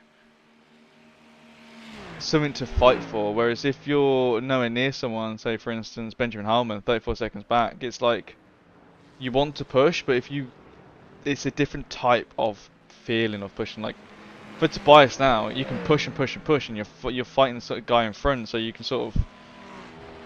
I don't know. Your brain thinks of it differently. It's like, oh yeah, I'm right behind someone. This is fun. I'm enjoying this. Whereas if you're trying to get 35 seconds back on someone, it's not fun because you can't see their car. You can't follow them. You can't try and put them off and have them do a mistake. You're just fighting your own battle and trying to fight your own car. Whereas right now, this 340 is right on the back end of the 777, and he's going to be enjoying every second of this and try and fight past. And trying to get that 4th place from Joe. And I don't feel the same as me, Matt, but I'd rather be fighting someone. I don't care if I'm in front, I don't care if I'm behind trying to defend. Because obviously the whole point of racing is to have those on-track battles. I'm exactly the same. I quite like to fight. I quite like to try and engage with other drivers, but it's a little bit. That's the leaders coming through for GTP. They're fighting as well. Yes. You just have to watch themselves. That's a bit of a trickier place to try and overtake cars, but it seems to me that Florian's done a really good job of doing it. But back to the question you were asking me, or you were referring to, I would definitely say that I much prefer fighting amongst the groups, fighting amongst little bits and pieces, but it doesn't hurt to have the clean air. It doesn't hurt to have that bit of a gap. You've got a little bit of time to relax, recharge, and then once you're back in the fight, you're a bit more energized, a bit more on the ball with just trying to fight on. It's because you never know, because you feel like this Mustang here that might get caught out by a GTP overtaking you, or a GTP trying to overtake a GT3 that might do something unpredictably. So having the time to fight, yes, it's fun, but it's also just as good just to have the clean air in order just to take the time to mentally recharge. Yeah, exactly. Like two tenths back is Tobias and Joe, and here comes the Matteo in the 88 Cadillac, and it's not too bad when you're in the straight. Hopefully they don't need to pit.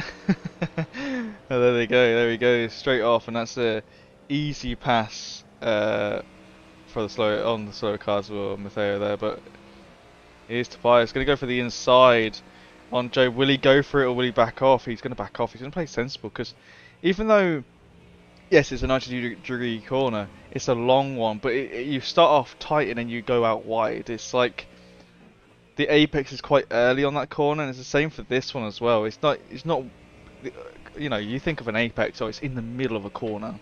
That's not always the case with some of these American tracks. They like to try and put you off a little bit, so your line is different. So obviously, an earlier apex is not going to help with you trying to send it on the inside, because then you both have to have different lines. You're both going to be really slow, and you know, if the car in front, if Joe doesn't notice the Tobias is there, Joe's going to cut across the front, and they both could be spinning, or just Joe himself could be spinning. Obviously, then Tobias will be the one at fault for sticking his nose in when he probably shouldn't have. But it's one of those when you're doing racing, as Tobias there just gets a little bit later on the brakes. But yeah, this is a fantastic battle to see with the GT3s. Yeah, it's good, especially when it comes to like how close they can be and how much pressure they can put on each other, especially with having limited the downforces. So yeah, it really sort of depends on the track and everything, but for the most part, Ted, it's just how well these drivers put it. Yeah, it is, and it's nice how you can get so close to each other and yet still trust each other. I say that we're watching it. We're not actually Joe Dolber right now having a big old Mustang sniffing on his rear end, you know, saying, "Hi, I want to come past now." So, you know, we're not actually in the car feeling the stress of trying to hold back a quicker car. I mean, the Ferrari's actually holding its own, which is quite nice to see. You don't see many Ferraris since it was released in any races really, apart from its own. I think it's got its own GT3 Cup series that it happens, but by the looks of it, it's good in the corners. The exits aren't too great unless that's just Joe having a little bit of a mess up. But here comes the Mustang. They're going to be side by side going into turn 4. Tobias makes it stick. Will Joe get the cutback? No, he won't. No, but he's got a little bit more overspeed on him, so it's just. But with it, how it just sharp that corner goes into the next one, it's just there's not really much momentum for Joe to make any sort of impact.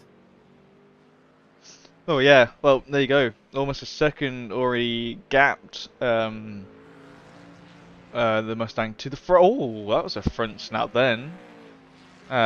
Just a little one. I think he touched the gravel. Like, yeah, that. the Well, dirt bit that was on the track. There you go. It does take an effect. I guess it depends on the car. Obviously, the Ferrari being mid-engine compared to the heavy front of the Mustang, obviously makes a bit of a difference. Front end's a little bit lifted on the, or less weight, should I say, on the Ferrari, so it's gonna feel that gravel a little bit more.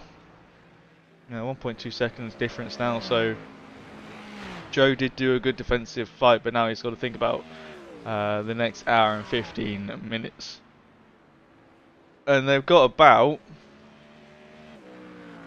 another 11 or 12 laps to go before they need to pit. Same with the first, second and third place cars. Tobias though pitted early, so he should be in pretty soon. I hear someone spinning. That's Tobias gone off. There he is. Yeah, it's quite easy to see or hear the wheels squeal. So let's see what happens. So the Mustang goes through turn 2 minutes speed. 1. Yeah, it's far too much. Oh, I could have rolled. Yeah, very much could have rolled there. I haven't seen a car roll in iRacing yet, so that'll be interesting to see.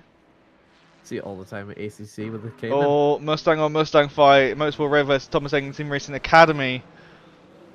Academy stays ahead. Red stays behind. Can they get the switchback? No, they can't. Flashing of the headlights from Red. Let's see what happens. Will Tobias make a mistake? Does he like to be behind someone, or does he like to be chased? That's the question. Still knows the tail here, Matt. This is going to be interesting. One makes a mistake. Oh, look how close they get in. It just tenses you up when you see the amount of pressure that's been put onto it. Imagine being the driver itself that's trying to deal with that pressure. Like I say, we're me and you are watching. Everyone at home's watching. We don't have to do anything. So, you know, it's you would think it's easy to be the following car. It's not. You mess up your braking, you're taking that car in front of you with you. Oh, look at this, going for a send on into this corner here. Not gonna make it stick. It was very close though. No, it's very. I thought it was gonna be contact there. If I was honest. Coming to turn 14 now. Going on to the back straight. Both in the same car. It's all going to be down to the setup. Oh, there you go. There we go. Tobias into pit lane to do his pit stop. They're going to think he's going to be changing driver as well, if he's not solo. And there goes Thomas Hench trying to chase down Joe Dorber. 4.7 seconds back. No one really in for a fight apart from Florian and Adrian up in GTP first and second place. 1.6 back. Apart from that, there's not really much happening at the moment. We have lost 3 cars, unfortunately. First car to go was CRF Motorsport White, followed by Willie Slow racing team not having a good day in that car, Tom Roberts, and then followed by Ethan Carlton Wong in that BMW. Had a massive spin out and rear end went straight backwards into a tyre wall and destroyed the rear end. So they retired the car, unfortunately. So we've got 5 GTPs left, all on the same lap as each other, which is good to hear. And then we've got 9 GT3s left, with Philip Engman 1 lap down from the leader. Yeah, slightly down. Actually, oh yeah, I think it's from the leader, but actually they're on the same lap as Tobias because they have pitted. They're on that out lap now on cold tyres. Still 1 minute 40 seconds back. I don't know what happened. I don't have anything on my my tool to say what happened to Mikhail's driving nearly on that cars, aren't pace. they? Uh, Or is he driving an? I believe so. I can't remember. Yes, I believe I saw on the RSS chat that I think he disconnected at one point.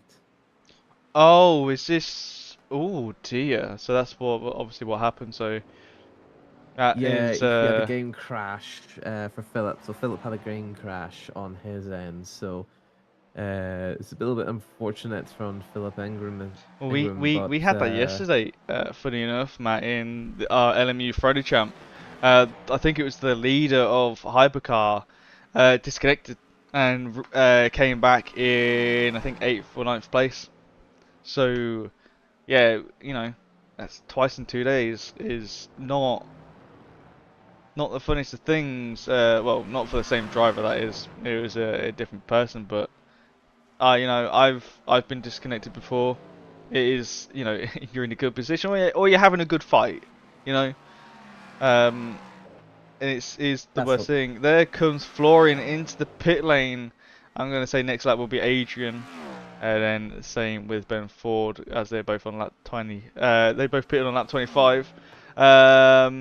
Oh, I say that Matteo is going for another lap, and I think Benjamin also will go for another lap. So Florian in early.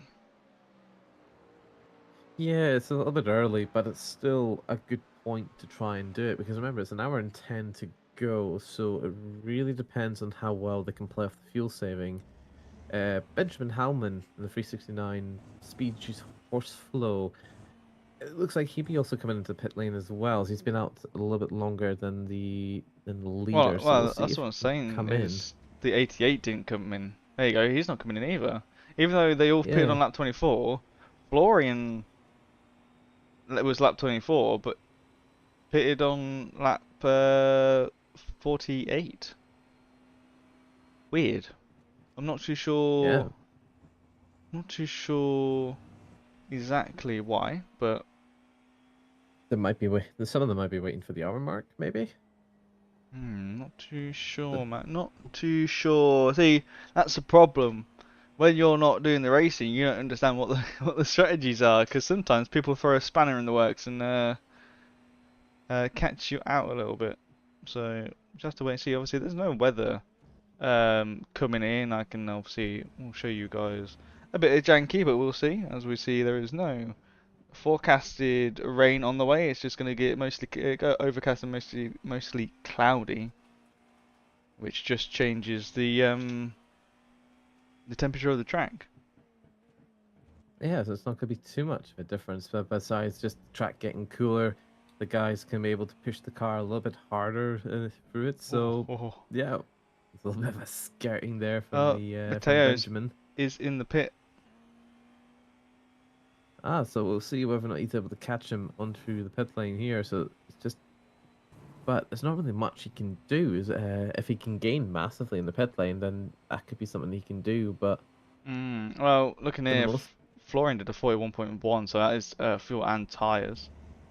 Well, definitely fuel, because fuel is the longest part. The tyres gets done before fuel. Mateo is now in the pit box. As you can see, the time is going up. The word pit is green. Harmon comes in as well. Do not speed, do not speed, do not speed, do not speed. Oh, lovely. So here comes Benjamin as well. So all three cars that pitted early are in. I would suspect that Adrian and Ben Ford will be coming in this lap they're on now. Yeah, so as we'll see on his pit stop time, see if he can be able to gain much more from it. But it's a big gap from him. But speaking of gaps, see, we're sitting into Ben Ford. The gap's increased through the leader to P2, coming at 4 seconds. So it's a bigger gap between them both. It looks to be that the majority of it might be in for the pit lane. Yeah, oh, those front tyres squealing going into, I think that's turn 13, turn 12. And there was a lot of understeer. We'll see that again on this corner here. No, maybe just cooked it a little bit. Will they come into the pit lane? P1 is in. P2 is now coming in as well, as predicted. So we will see what times they do. Well, Matteo came out with a 42.2 second stop, so only a second slower. And then Harry Conway is now in the Speed Juice and Horseflow, and that was a 41.7. So respectable pit time there from that team. I'll have to see what the first and second do. What lap is the leader on in GT3? Let's have a look. Lap 45. They pitted on lap 25, so it'll be 5 more laps, 5 or 6 more laps for the GT3s, and they'll be in to do their pit stops as well. Yeah, put them right on the hour mark for these guys here, so they can just full on just send it right to the end. So it's probably a good point just to put box at the end of the hour, just box at a point that you feel happy to, and then just push it right through to the end without having to conserve any fuel or anything like that. So it's a great strategy call, and just we'll see if anybody will commit to the hour or try and gamble on the undercut. Yeah, so well there you go. Thomas Aguero is in for the VFT Esports, and Mikel I'm butchering these names, Matt. You can tell I haven't commentated in a while. Mikel Opkla for I think I said that right. CRF Motorsport GTP are in the car as well. So Florian is behind the number 9 car now by 2/10. Got warmer tyres. Let's go and switch over to that fight there. Has just switched positions, being that the number 9 is on fresh, cold tyres. Now 4.2 seconds to P1 at this moment in time. Let's see if the motorsport car can get up there. 3.1 seconds. Are they being held up by traffic? Yes, they were. That was by the 340 of Thomas Tobias in Thomas Eng Sim Racing in front there. So that's what they got held up by, and also the old Chaz Orchard car in front as well. So bit of traffic for these drivers now, but 1.1 second to first place already in 4 corners, Matt, because of the traffic. Yeah, traffic's gonna make a big deal Traffic, with it, cold especially. tyres as well. Just come out of Yeah, pit lane, bit of a so mix of look at this. Look at the grip he's look how got. much more speed Uh-huh. that Florian has. It's going through side by side onto the main braking point. It's just there's not really gonna be much of a fight between these two here. So Half it's a whether or segment not, already. He's just going. yeah, That's he's just so absolutely flying. I wonder if the reason why he pitted early is it's like the undercut. You know, get your tyres at warm for a lap, and then you just bolt it. You just gone. Look, Yeah, 1.5 seconds already. A bit of slipstream from the GT3 in front, but doesn't give you much for a GTP. But let's see what Thomas can do with the VFT car. 2 seconds now. It's just climbing. I think it's just the difference between cold and hot Mm. tires, really. So we'll see whether or not if Thomas is able to get the heat back in and start to Well, build that pressure once more. But jumping over to the FDW Motorsport Red with Tom Henschke in the Ford Mustang, chasing Joe Dauber. So I think this is the same fight we saw earlier on, Ted. So it's great to see the Ferrari Mustang back at it again. yeah, sure is. So we'll just have to see if Joe can hold off the Mustang this time round. So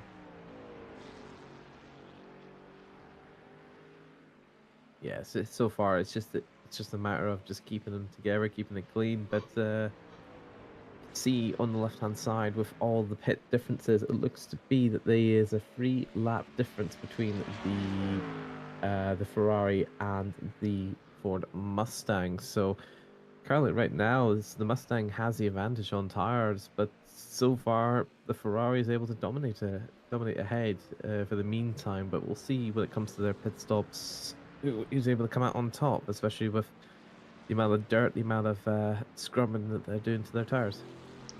Yeah, now I think Motorsport Red, they pitted earlier than everyone. I think they pitted twice now over everyone, and also were in first and lost a lot of positions. Now, I don't know if that. Well, me saying that they did 2 pit stops, I'm not too sure because they gained another 3 laps over the old Chaz Orchard in P2 by 3 laps is quite a lot. I don't think you can save that many laps in these cars like that. So I can't really remember, even though it's been an hour and 40 now into this race, what actually happened. I know we got information from Tom Bryant that they dropped from first down to 8th from the incident they were in. But I'm not too sure because if they came in to fix damage with the fast repair, then obviously they didn't take tyres and fuel because it would have been really quick for them to be here. They'll still be further back, probably with nearly on pace. So No, of course. it is an odd one to try and work out from our perspective, but Yeah, so it's a weird one to figure out, but mm, we see the Mustang having its legs shown when it comes onto turn mm. one. Oh, it's a bit of a snap of just connecting the bumper to the diffuser, but it didn't look like there was So anything damaged or that's anything. this is where netcode was nice and didn't happen because that Ferrari was inside the Mustang, I believe. Um, Yep. Normally that would end up with the Mustang going wee, and then the Ferrari having a little bit of front damage, but looks like they both got away with that. Touch wood. Yes, I'm touching my own head. That they got away with no damage on both cars there. So it's Dolby obviously expecting the Mustang to have a little bit more lead on them going into the corner. So Joe turned in, but obviously turned in while the car was still there. But the Mustang getting away a little bit over the Ford is what we saw before with the other Mustang was as soon as they got past, they were gone. Yeah, of course. And I think to play it smart for Joe, he needs to box now and get the fresh boots and just push on towards the end. Because remember, the hour mark's just gone by. It's less than an hour to Yeah, go. So I think they got about a few more laps until they need to pit for fuel. So I would push it out, take the less fuel load, which is a quicker pit stop time. Less fuel means better, a lighter car, less wear on the tyres for your last stint. If you're not catching the guy in front, then just try and you might want to try and take the new rubber, but you end up in the same position towards the end of your next stint, towards the end of the race, and you don't really want to be uh, you're getting past that easily when you're coming up to like the final few laps. You want to be in best spot for fighting it as you can. Obviously, there's only a certain amount you can make that car as well as you can to the point of um, having putting yourself at risk. So I think Joe just needs to try and keep at it. I mean, he's keeping the gap relatively within 1 to 1.5 seconds, so he's not doing too bad right now. So if I was Joe, I'd just keep going until you need to pit for fuel. yeah, it's certainly one way to go at it. But if it was, I think it's one way to look at it. But if you were to say myself, who's probably not as skilled behind the wheel, as to see a replay of the slow Mustang, currently sitting on Tobias Everald, it just looks like he's just gone too fast around the corner again. It's just, I think this is the second time we've seen him do it, and has bitten gravel all across the exit of the track. It's just not a good spot to put it down. But going back, if it was me to make that decision, I would probably just box in early, take full advantage of the undercut, like say 2-3 laps, because it could mean the difference of trying to overtake a car ahead, or keep a place ahead, or just simply just try and push it right to the end. Well, look at this here, Matt. We've got a three-way fight for second. These two fighting for third place, but then 1.5 seconds up the road is the VFT esports car. The number 9 goes, the 88 goes through on the number 9, sorry. Getting all my cars mixed up here. Nice move going into turn 5. Now trying to close that gap down onto Thomas Aguero in the VFT esports car. And 7.7 seconds to Florian. So Florian's got a good lead from the undercut they're doing. So obviously that strategy is working for the FTW Motorsport car. Yeah, since we're working for them so far, I just hope to see keep the fight going till the end of the race, because of course we love to see the action. We love to see all the drama that can unfold from a freeway fight like this. So we'll see if we'll go from that. But as we'll go as well as the GT3 start to take their break on their pit stops, we'll take a short break from ourselves to able to cover the last hour of the round 5 of the RSS Endurance Series. But if for you guys, take a break, take a drink, take a snack, or even take a trip down towards the toilet. So we'll see you back in a few minutes' time.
Hello, everybody, and welcome back to round 5 of the RSS Endurance Series here at Road America. 2 hours have passed, 45 minutes are going to be remaining. So, currently, right now, we've seen a bit of an action between the last of the podium spot here between Michael Opka and Matteo Michelin for the Thomas Engray Sim Racing and the CRF Motorsports as they're fighting for P3 position. GT3s are currently sitting around, have done their final pit stops for the last 45 minutes, so we'll be interested to see how the final strategy plays out between them. Of course, you're still joined with myself, Matt Malcolm, and beside me, you still got Ted Edwards to provide the commentary, and of course, the brilliant broadcasting. Don't just say it like that.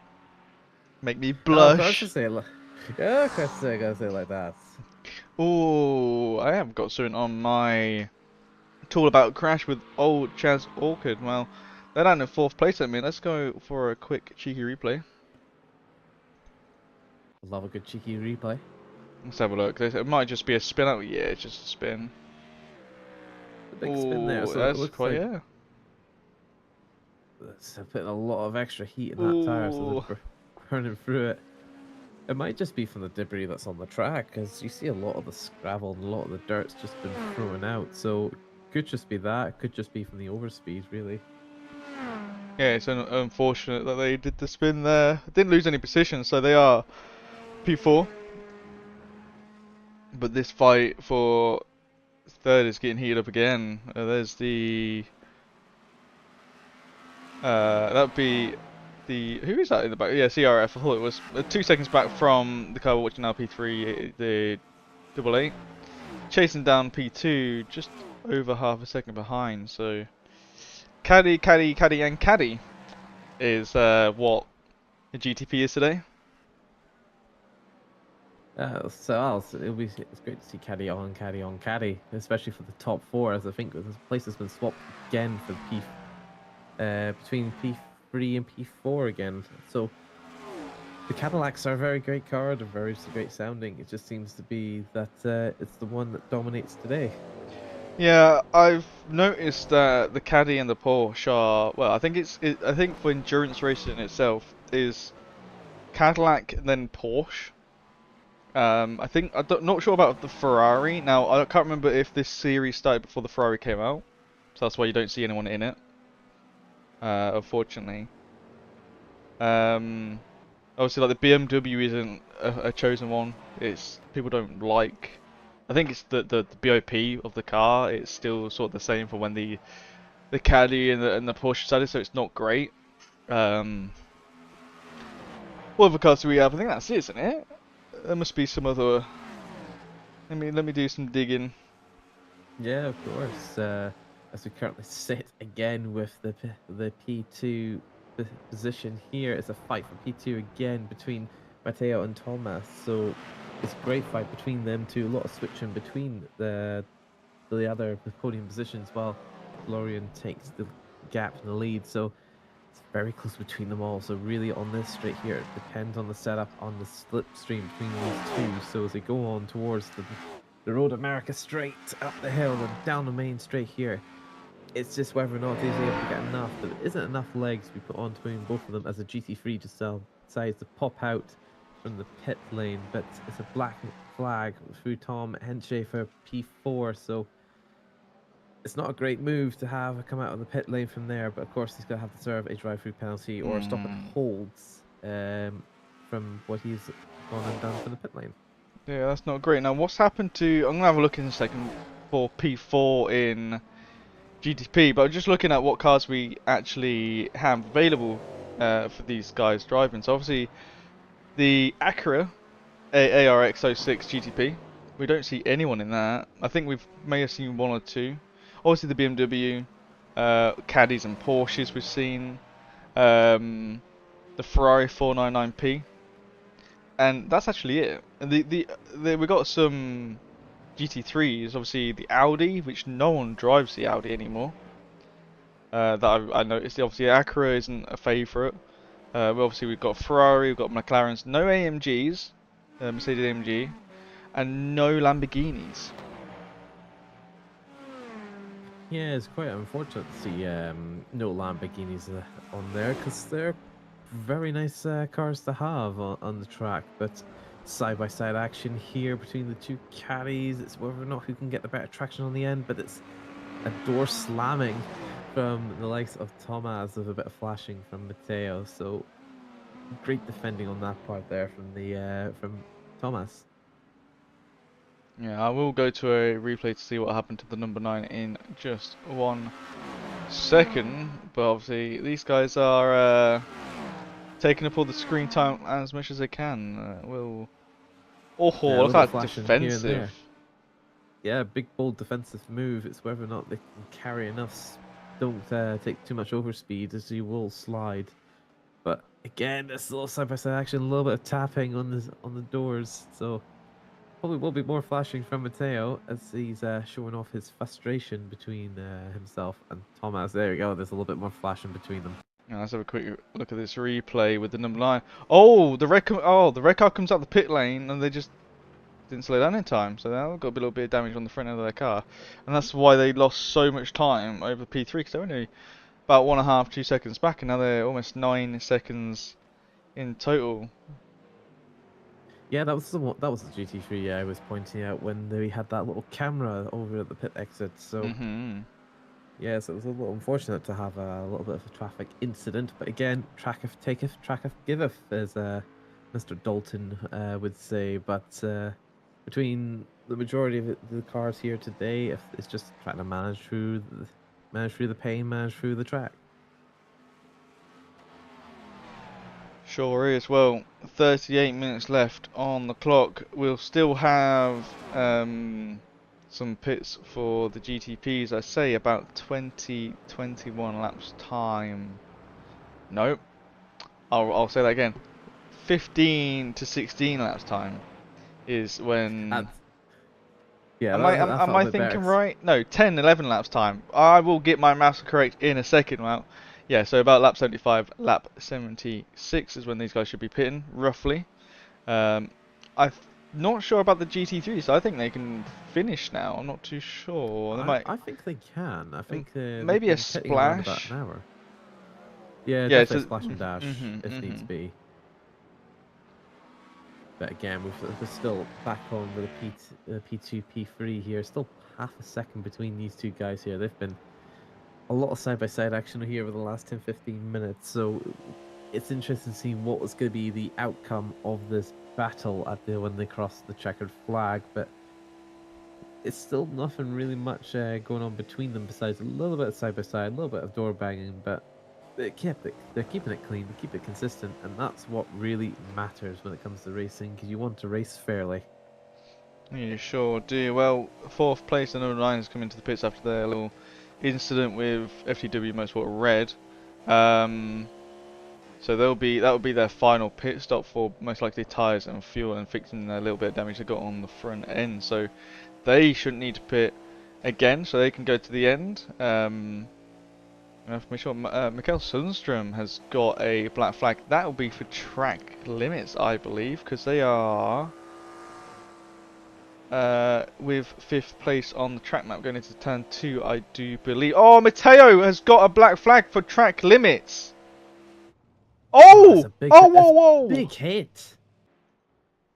Let's get a replay of that, Ted. I want to see what happened here. Let's have a look at the replay here. Oh, I need a longer one. I need a longer one. Shunt. Yeah, we need a longer one here. Oh, it's this. Yeah, it's this corner. Oh, bit of net code, and then the GT3 just. I couldn't do anything. It just slams them. Gabriel Schmidt is the cut in that car. That CRF Motorsport. They got a black flag for track limits as well. Matteo has towed. We go back alive. He has tow or in towing, so they'll use their fast repair, but that P3 is gonna go, I would expect, because it was a few minutes for a tow. Let's see where Gabriel is. Was it CRF? They had it driving around. They got no rear wing. No rear bumper. I think the rear axle. The engine cover's gone. Everything in the rear end's gone. Well, I think this might be one of the problems. Certainly is. I just hope they've still got a fast repair on them, because if not, they will be sitting in the pit lane for quite a while. If Mm. the car is Well, there you just go. mangled. Mateo is now dropped down to P5 from P3. So Harry Conway, it goes up a position. Um, well, Quite unfortunate between these drivers here, but of course that's what multi-class racing does for you. You have to play it right, otherwise it'll all end in disaster. As we see Harry Conway coming into the pit lane here as well, looks like he's going to be doing a splash and dash towards the end, because 35 minutes on the clock, it looks to be, I wouldn't say it's worth it by taking a fresh set of boots. But with the likes of Harry Conway finally taking his final stop here for the race, we'll see how quickly he can set off between the rest of the drivers here. But of course, it kind of almost locks in the podium positions, Ted, as Florian, Tomas, and Michael have got a bit of a distance between each other's races so far. But again, you saw from there, anything can happen when it comes to like the traffic through self-driving, or just simply making a mistake on going touching the grass or through track limits. well, yeah, exactly. Well, they were going through the kink, turn 11, and it's one of those corners where, you know, if you're fighting someone in your class and you're coming up on a slower car, you want to follow them through, but you got to be so careful you don't touch the slower car in front, because obviously, like you saw, problem that we have in iRacing is netcode, and a lot of people hate it, which, yeah, it makes sense because of what you just saw, what happened with Mateo. Mateo has now DNF'd, by the way. We are down to 4 GTPs out of the 7. So that is very unfortunate. From the Thomas Eng Sim Racing GTP, Harry Conway is black flagged as well now, just seen. Oh, he's just come out on cold tyres. That's going to be crabbing. Yeah, that is big damage You can see it for wiggling. Harry Conway. Wow. If you any chance you got a replay on that, as I Harry Conway takes a do. big spin. Yeah, it's unfortunate to lose that onto that, as we chance to replay of it. Let's see if we can get a bigger replay there.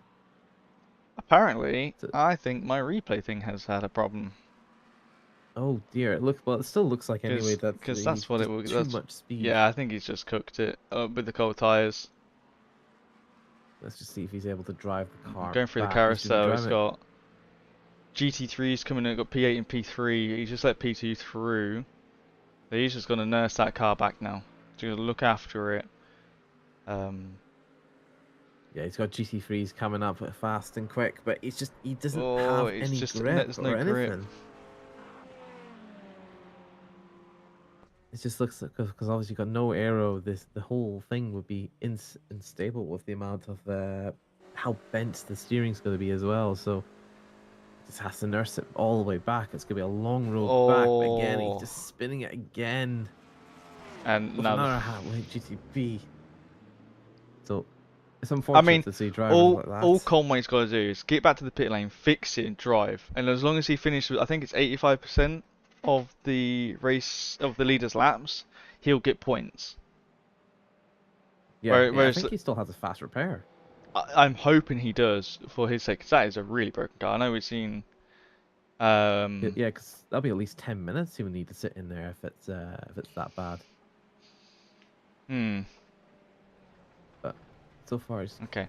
don't think he's got any steering left in him. I'm gonna be nice to Conway, and I'm gonna pan away, and we're gonna have a look at this car for now, because it's Yes, Mafia Slateo for ERE Esports says, why have you got to have to do this, Ted? The really. minute we switch, it's the car that has an issue. Oh dear, Ted. Is it we got to do a new thing, the broadcaster's curse? I think this is a new thing, but you tell me. You've been doing this much longer than I have, so Well, yes. yeah, it's always unfortunate to see vehicles have incidents of crashes, but of course, just the McLaren is just taking its time around because, of course, cold tires have to be careful. Um, because if you're not, you saw from there, you can make an easy mistake of just going off track and just completely destroying your car, just burning for your tires. Yeah, exactly. It's one of them. I haven't, like I say, the last time I've driven on iRacing, I think it was, I don't know what it was actually. I don't know if it was But Daytona or it was one of the other official endurance races, but cold tyres is tricky. It doesn't matter what car you're in now. It's a little bit painful if you just get one thing wrong. You don't even have to push the car. You can try and look after it, and you can still have an incident. yeah, it certainly is. It's like it's very much similar to what LMU does as well. It's like with cold tires, it's just impossible to take anything at full speed, especially with the cold brakes, cold tires, cold everything. So I think it's just with some drivers here, they're a bit too keen, a bit too opportunistic with trying to bring that pace back up. It's just isn't enough most of the time. But for the drivers that are left here, of course, they're still wanting to make the push towards the end as we still wait on Harry Conway to come back onto the circuit. I think that's him just coming back on now. So I think he had a chance to get a fast repair in, but of course, he'll be the one that will want to try and take it easy, try and take it calm now because he does not want to make the same mistake as he gets lapped by Florian. So we'll see what comes of it with Harry. Hopefully, he's able to bring that back into a pace and rhythm that he's happy with. But we're still currently on Michael Sundstrom for nearly on pace for the McLaren on Corvette. It looks to be that it is just a lapped car. He just needs to get past. It's, If I'm it's not P mistaken, P2 Sid. in yeah, it's P2 in front of him. So Mikhail's the one who is the lapped car. So he's just Yes, trying to get just gotta himself follow. unlapped. Yeah, it's just a matter of getting unlapped or even just follow him. So it looks to be that he's got the better pace, better tires at the minute. So it's whether or not he's able to keep pushing onwards because he has pitted a few laps earlier. So it's just a matter of just trying to find a way through to try and get himself unlapped. But he doesn't have to. He can always just take it calm, take it easy, and just bring the car home.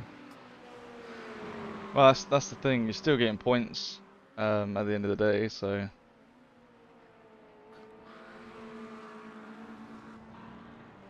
Yeah, points that's all they need, especially for our sponsor here with Ready Set Sim. If you want to create your own sim setups here, obviously they say thank you to them for sponsoring this series to hand out prize giveaways to all the teams who finish on the highest on the end of the championship. So obviously it's it for them. Thank you very much for sponsoring us, and you can always check them out in our description below. And of course, well, thank you guys for watching on our streams, of our broadcasts and everything. And of course, thank you to all of our partners that are rotating in the bottom left hand corner.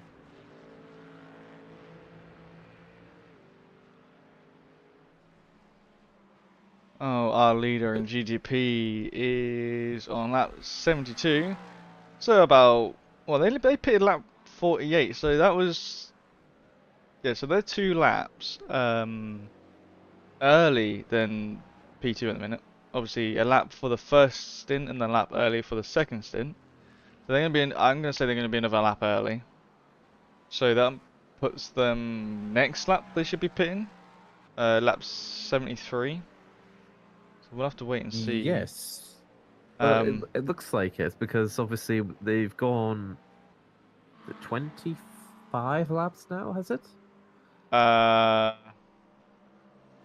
Not too sure. Yeah, it looks to be this. No, 24 laps they've done so far. So yeah, they'll be coming right up to the end of where they're supposed to be pitting. There you go. They're on 23 laps on their stint. Yeah, And 23 obviously laps. So Conway's 1 lap, sorry, on you go. and CRF are on 6 laps, and obviously Thomas Aguero's on 21 laps. that's all good to see, especially if we want to try and make sure they want to get to the end of the race, they want to make sure they can get their pit stops right at the right time. 25 minutes left of the race so far, so it's whether or not they can try and put the very end of their stints of trying to get a splash and dash in. So it'd be exciting to see where they're going to stop and whereabouts they're going to make their move into the pit lane. But we're going to move over to Fairmont Roscam for Rebound Racing in the 296 Ferrari. Currently, right now, just chasing back on Tom Bryant in the HWT Motorsports Ford Mustang. These two have been fighting out for quite a long time now, so probably like the last hour, hour and a half, these two have been somewhat paired together between the fight for P4. So there's still plenty of action, plenty of time, plenty of opportunities for the Ferrari to make its move. Yeah, and we've already seen this Ferrari is pretty good at fighting a Mustang. They're pretty even cars around this track, which is nice. That's what a lot of drivers want. You know, you don't want to be in the slowest car. Obviously, you want to be in the quickest and best car. But if you can fight someone like this for a 4th place, just makes racing so much more fun. You know, 23 minutes. So don't need to push it. Roscam's doing well. Brian just needs to not make any mistakes. Hopefully I didn't. Are we seeing a commentary curse? Only because it's Tom. Oh, we blame Tom for everything. We do. Or is it Ted? Or is it yourself? Nah, it's not me anymore. I've stepped down from doing the events now. I'm just doing the broadcasting and the commentary. So the only thing you can blame me for is the back camera work. Oh, we can't blame you for that. No, it's all great camera action here today, Ted. We obviously from myself and anybody that's watching, we'll obviously want to say thank you for that, because at the end of the day, without the community, without everything, there is no RCI, there is no broadcasting. So, again, thank you. Florian is in. I was correct. Lap 73. Thomas Aguero will take the lead in the GTP field. They still need to pit. We're on board with Thomas Hench in the FTW Motorsport car, who's 1.5 seconds away from this fight in front for 4th place. So it should be a 3-way fight for 4th. 2 Mustangs and a Ferrari. It's going to be a Mustang sandwich. Love to see a Mustang sandwich, especially if it's one that's going to bring about a lot of action between them all. Yeah, we like to see a 3-way fight, because it gets in. You know, when you're one-on-one, it's easy, but when when the front car's got to try and defend against 2 people, it gets a little bit difficult. As we see Tom Bryan going very defensive against the Ferrari, taking the inside line, getting the early apex, and getting a better exit. But that does mean Thomas Hench is now half a second behind Roscam, closing that gap in. It is gonna be a 3-way fight here, with 21.5 minutes left to go of this race. It's gonna get hot. There you go. Roscam on the outside. Bryant with the defensive line on the inside into this next corner, turn 5. Can Bryant hold on to it? Will Roscam get ahead? Side by side, here comes the other Tom Hench, in the red Mustang there in the background. Now it's a train. Brian, well, there you go. Oh, that's Florian. That's Florian on cold tires. Span around. We will look at a replay in just 1 second. Roscam did make it through on Brian. Brian is now in the middle. Mustang, and then it's going to be McLaren. I'm going to do a quick replay over to look at what happened to Florian real quick. So as we have a quick look see on to Florian, looks to be just going too fast. We're on cold tires, just absolutely spinning it across the into the grass there. So nothing too much. Maybe a touch of pride. That was very nice sportsmanship by Florian there to not get in the way of those GT3s coming through. I truly respect that.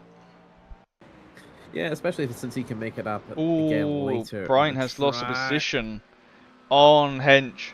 So it's going to be a different Mustang on the tail end of Roscam now for a fight. It looks like Brian's not really got the fight in him. Maybe not got the pace over the other 2 cars. Let's have a look at the last 5 lap average, which you'll see it pop on screen just now. Brian is a 205.2, whereas Hench is a 203.7 compared to Roskam's 204.4. So looks like Hench should take this, and Brian is not really there. He was chasing down Roskam though.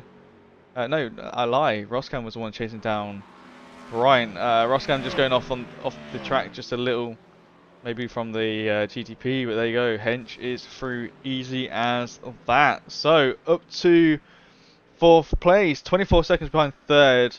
He's going to have to put in some good laps, whereas 3rd place is 2:03.6 in the last 5 lap average. I don't think he's going to be able to close that door, unfortunately. Not just yet, but you saw with the Ferrari, it's got great traction. It's able to maybe just pull about a little bit closer to the Mustang here, but it really sort of depends on what you can do on the more trickier, more slower corners, because the Ferrari can do better in it than say the Mustang. Because the Mustang, while it's great on the speed and everything, it does suffer a little bit on the slower speed and some of the very top end high speed corners. Thomas Aguero for GTP is in the pit lane from 1st place. Florian obviously had that spin just a second ago, as we saw from the cold tyres, again on the accelerator, a bit too early. So we'll just have to wait and see how far back, or if he will be in front once the pit stop is complete. And there you go, it's gone green, so he is now on the jets, getting tyres and fuel done. 20 seconds back is Florian. So Florian is now coming around the last corner. That sounded like someone was sliding then, but that's just tyre squeal. Got a bit scared for someone with these last 18 minutes to go. There you go. Aguero is down off the jacks. Let's head on over. Let's see where he is. On pit exit. There's Florian in the background. It is now going to be a fight, but gotta remember, guys, Thomas Aguero is now on cold tyres, so that FTW Motorsport car should catch up pretty quickly. 3 seconds. Let's watch it just for a few corners to see how quick it comes down. 2.5 already, Matt. It is coming down quick and fast. It certainly is coming down, but of course, there's still only 17.5 minutes remaining, so I am very optimistic they will be trying to make the pace. It's just whether or not it can be done on time, especially with is that Thomas Wright yeah, with a it black flag? is. That'd be track limits penalty there. That would be a drive through for him. You have to serve that within 3 laps, or he'll get. I don't think he'll get disqualified. I think he'll get a harsher penalty, but it might be like a stop and hold or something. But that's not what you want when you're 2nd place with 13 seconds. That's gonna lose a lot of time. Plus, you might have to do another splash and dash. But there you go. 1.5 seconds. Florian is now. Remember, he's dropped 1.5 seconds from the start of the lap. Already halfway through the track, going through the kink. And now coming up to Canada corner, turn 12, which will go into turn 13. 1.4, 1.3. Has Aguero warmed his tyres up enough? The track temp has dropped by 2 degrees, now down to 24.4 from the 26.5 we saw at the beginning of the race. 1.2. Yeah, it's very close between these two. It's just I just feel like Aguario still has the chance to bring it back up, because of course he still has yet to heat up those tires properly. So like what you said, it does take a couple laps for everything to heat up, so it's just trying to push on towards, as Thomas Wright's now exiting the pit lane here out into 3rd place. So still in the podium position, still got plenty of time to make some effort back in it, because there's still 9 seconds between himself and Matthias Lateo in the ERE Race Esports team. Well, so I mean, only dropping 1 position from a drive-through is not bad. It could be worse. You know, best case scenario. Exactly. So, you know, you lose a couple of points or so, but I'd rather still take a podium than something else happening, or getting to pit for just doing that penalty. 8 tenths now from Florian to Thomas, and then looking back at Rebound Racing and HWT Motorsport, they are about 2nd as well. Roskam losing time still on Thomas Hench. Hench is on a steamer of a lap. 15, just under 16 seconds to P3. I don't think he's gonna get that. He's gonna do like 2 seconds a lap or something stupid to try and get up there for P3. Yeah, it could be, but of course, he's still got a long way to go. So we'll see what comes off it. Because of course, there's just less than 15 minutes remaining of this race. I think if 15 minutes would equate to about 7 to 8 laps left, Ted. Well, it's about 2 minute lap, so yeah, it's about 7 laps. Yeah, so that's 7 laps there. So there's Yeah, still a few opportunities six, left seven in laps. there. So, but look at the speed difference there. There's a little bit of overlapping on the overspeed, but it's just isn't going to be enough to make the corner around to turn one. We just have to watch yourself. There's been quite a few people uh walked wobbling about and just sliding at turn one from the overspeed. But here comes a little bit of traffic between P1 and P2. It's whether or not it's able to nudge them off, but it's not going to be enough. We'll see onto the 90-degree turn here. It looks like a little bit of side-by-side action here. P1 on the inside, P2 on the outside, but it's just Oh, not going to be enough that was a as there's tap. contact between these two cars so far. That's gone into switching position. It might be something that you might argue to the stewards, like he hit me, he hit me, he went past me, he should deserve a penalty, or it might just be a normal scrap between them. Well, the thing was obviously Florian had a good line. He had the outside line ready to do the cutback to hit the apex. Thomas Aguero just missed the apex, but then stopped in Florian's line. He got really slow because he was trying to get that car stopped. And obviously, I think it's just a racing incident because Florian doesn't expect him just to stop, you know, on the track right in front of him, basically, and just gives him a little nudge. But the both don't spin. Doesn't look like there's going to be any damage. It's probably like what, a few tenths of damage or something silly. As you can see there, nothing's broken on the front of that diffuser, so it's not going to be too bad. But Florian's just gapping a second now on Thomas, and Thomas wasn't that far behind after that little tap. So Florian is not fuel saving. I don't think he needs to. So he's just going to use that V8, all of the V8's power.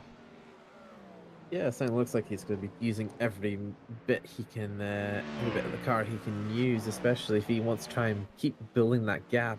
Gap's already now up to a second and a half between themselves. As we switch over to Tom Archie for the FTW Motorsports Red Team for the GT3s. As they've a little bit of unfortunate start to their race, as it could have been a FTW P1 for GTPs and GT3s, Ted, but for them, they've put a stellar comeback to the race, especially if they're almost trying to chase the podium position. I want to say, I can't remember, but both FTW cars won their classes at the same time in one race. So I'm just trying to remember when. yeah, they have a good team from both cars. They know how to drive the cars. They know what they're doing in endurance racing, and it shows. Obviously, Hench is now 14 seconds back from right, but only 11.5 minutes to go. He's gonna be within a couple of seconds, but he needs a 3 hour race at this point, and he would do it. Yeah. It's just a matter of just whether or not anybody in front is going to make a mistake. Because remember, because Matteo Sateo for P2 is also within sort of a fighting distance if they make any sort of severe mistake. So there's still plenty of time for any sort of mistakes being made between the top three for Tom to make any sort of improvement. Sure is. But he's still, I just realised in this GT3 class we had 3 Toms racing at one point. yeah, Tom's. They're everywhere. To be honest, before I joined RCI, I've never known. I've never known a Tom. But now today, I've seen more Toms than I've ever seen in my life. It seems a common name. But yeah, there's a lot of them. Here's Conway, 2 laps down. Conway is from the leading 3. but still in the race. That's the main point of this, getting those points for SJNH over the 3 cars that have DNF'd. You know, the only Porsche, I believe, the only Porsche that we've seen for a couple of races now, as we see Mikael Sundstrom has a black flag for track limits down in second to last now. Thomas Wright is yellow flagged. They didn't like the look of that. Off track he got. He's back on. Didn't lose at any time. No, it doesn't look too bad so far, but that's also the nearly on pace car got a black flag. I don't. Sorry, I looked away for half a second there, so I wasn't sure if you pointed that out. But I did. You did. Sorry, I looked away for half a second to take care of the cat because she was about to walk in front of me. Yeah, it's unfortunate to have that black flag at the near the end of the race, but of course he still has a gap big enough to work around it.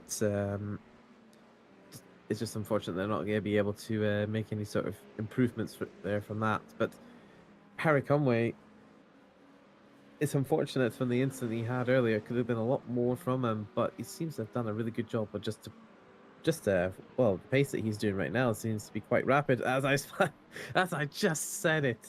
So as I just bloody said it. So it's not just me. No, it's everywhere. It's everyone today. Well, there's been a lot of commentators curse here today. I don't know where it's all come from. It seems to be all coming by in one go. Just shows how tricky these cars actually are. Yes, you got all that downforce, but you still struggle. You know, if you have too much speed going into the corner, you're just going to go deep and then end up picking up grass and gravel that you don't need on your tyres, which does make it slippy. Feels like you're on a damp track, and it's not fun. Trust me, it's the last thing you want on your tyres is debris. But yeah, it's just going to show why you do need some good setups, Matt.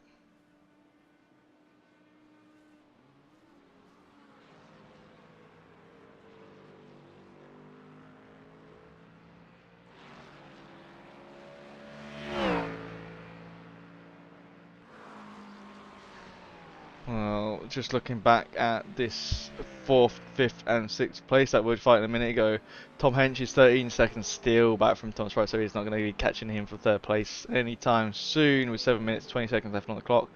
Roscam is now 5 seconds back from them, and then Brian is 3 seconds back from Roscam, so no real fight going to be happening in GT3 unless something bad happens. Looking back at GTP, you got 2nd place, 4.5 back from Florian. Florian is flooring it. Now in 1st place, trying to keep that gap going just in case something happens with a back marker or a little mistake. And then obviously the number 9 CRF car, Michel Opkla, is 15 seconds back. Not really heard anything from them. I think they had a few off tracks earlier on, but nothing major, so they are just maxing and relaxing in 3rd place there. Yeah, it's the best way to go at it, especially with how well they've managed the race and how well they've managed to settle down on their pace. So with 6.5 minutes remaining, it looks like something that they could just cruise on by now.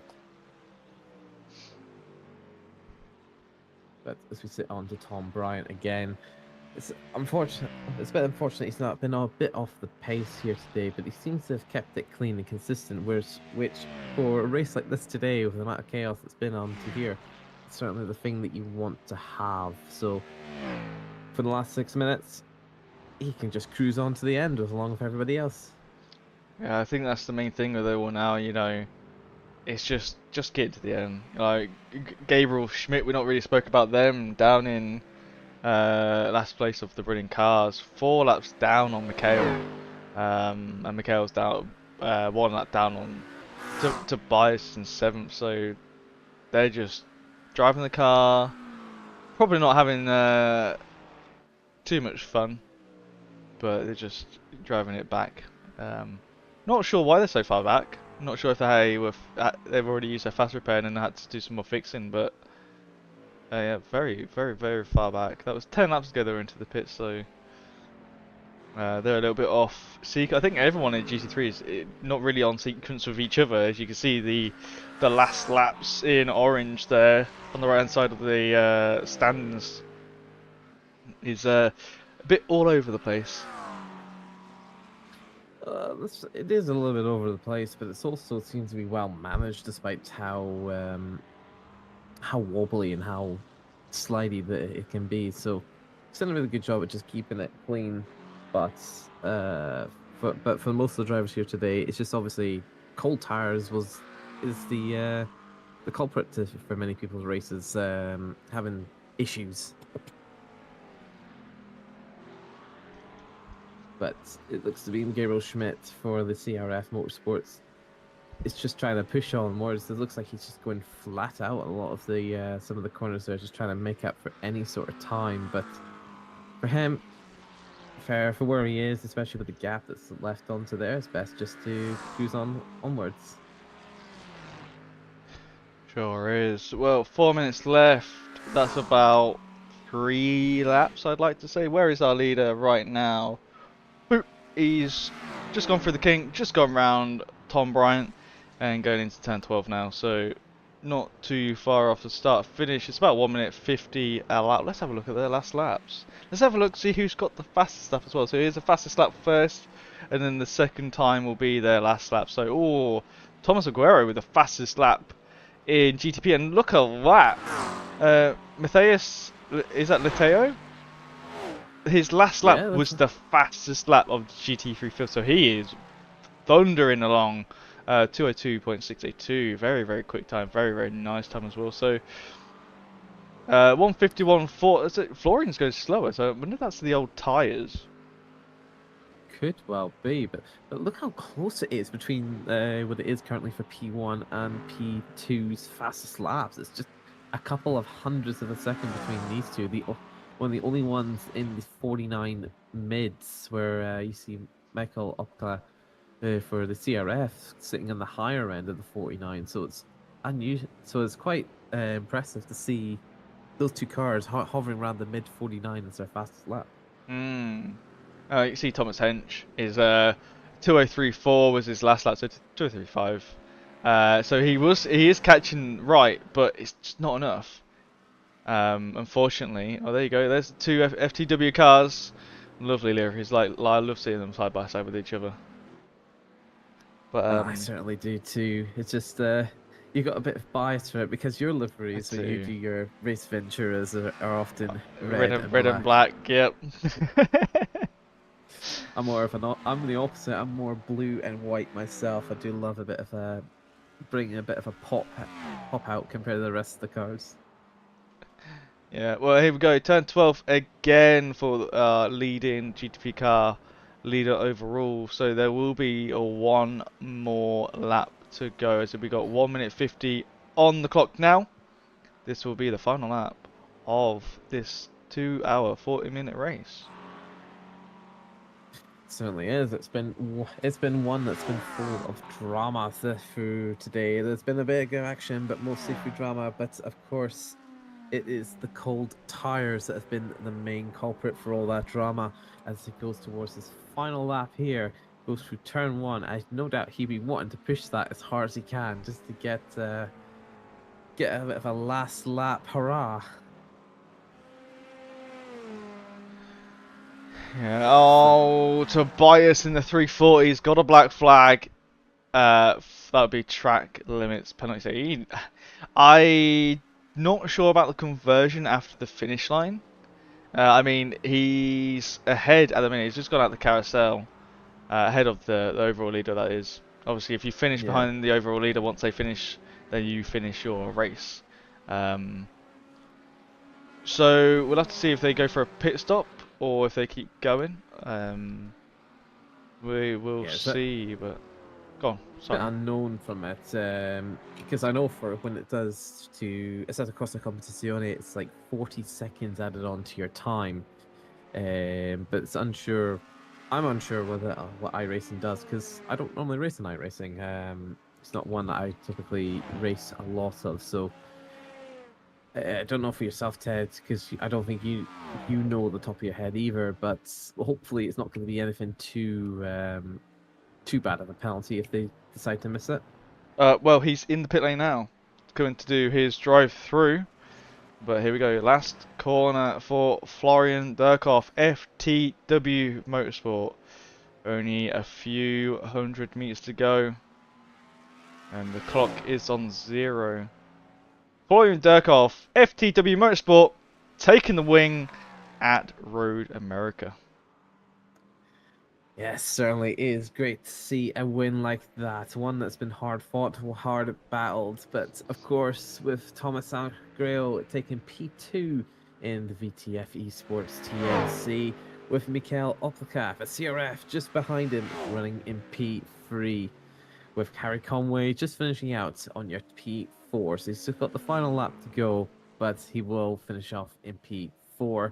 But of course, we can't forget our GT3 class. Adam Sikorsky for Thomas Anger Racing taking the win for GT3, with Matthias Lateo for ERE for P2, and Thomas Wright taking They ain't the finished old yet. Chaz Orchard.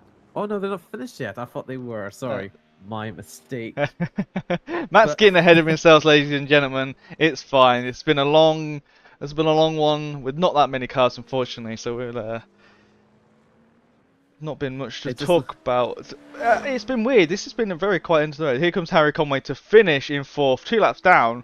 Still a load of points in the bag. still plenty of points, yes, of course, especially with getting one step closer with the prize pool they want to try and grab onto. Thanks to our sponsor, Ready Set Sim. Here we go, Adam Sikorsky. I said it once before, I'll say it again. Here he comes across the line to take the win for Thomas Angry Sim Racing. So congratulations onto to themselves.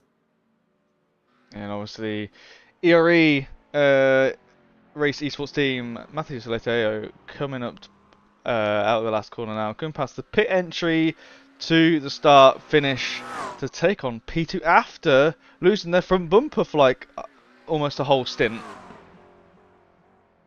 Yeah, of course. They've done a really good job of bringing that car back up into the podium spot after that early runoff there. So I think currently right now we're sitting on Tobias Renault for P7, currently taking that good spot there, along with Mikael Sundstrom for nearly on pace. They were so close to being on the place, but they're just going through into the pit lane. Yeah, they already finished. Now. So this race has been there's been a lot of drama for that one, a lot of decent action between them all. Ted, is there anything that pointed out to you in particular?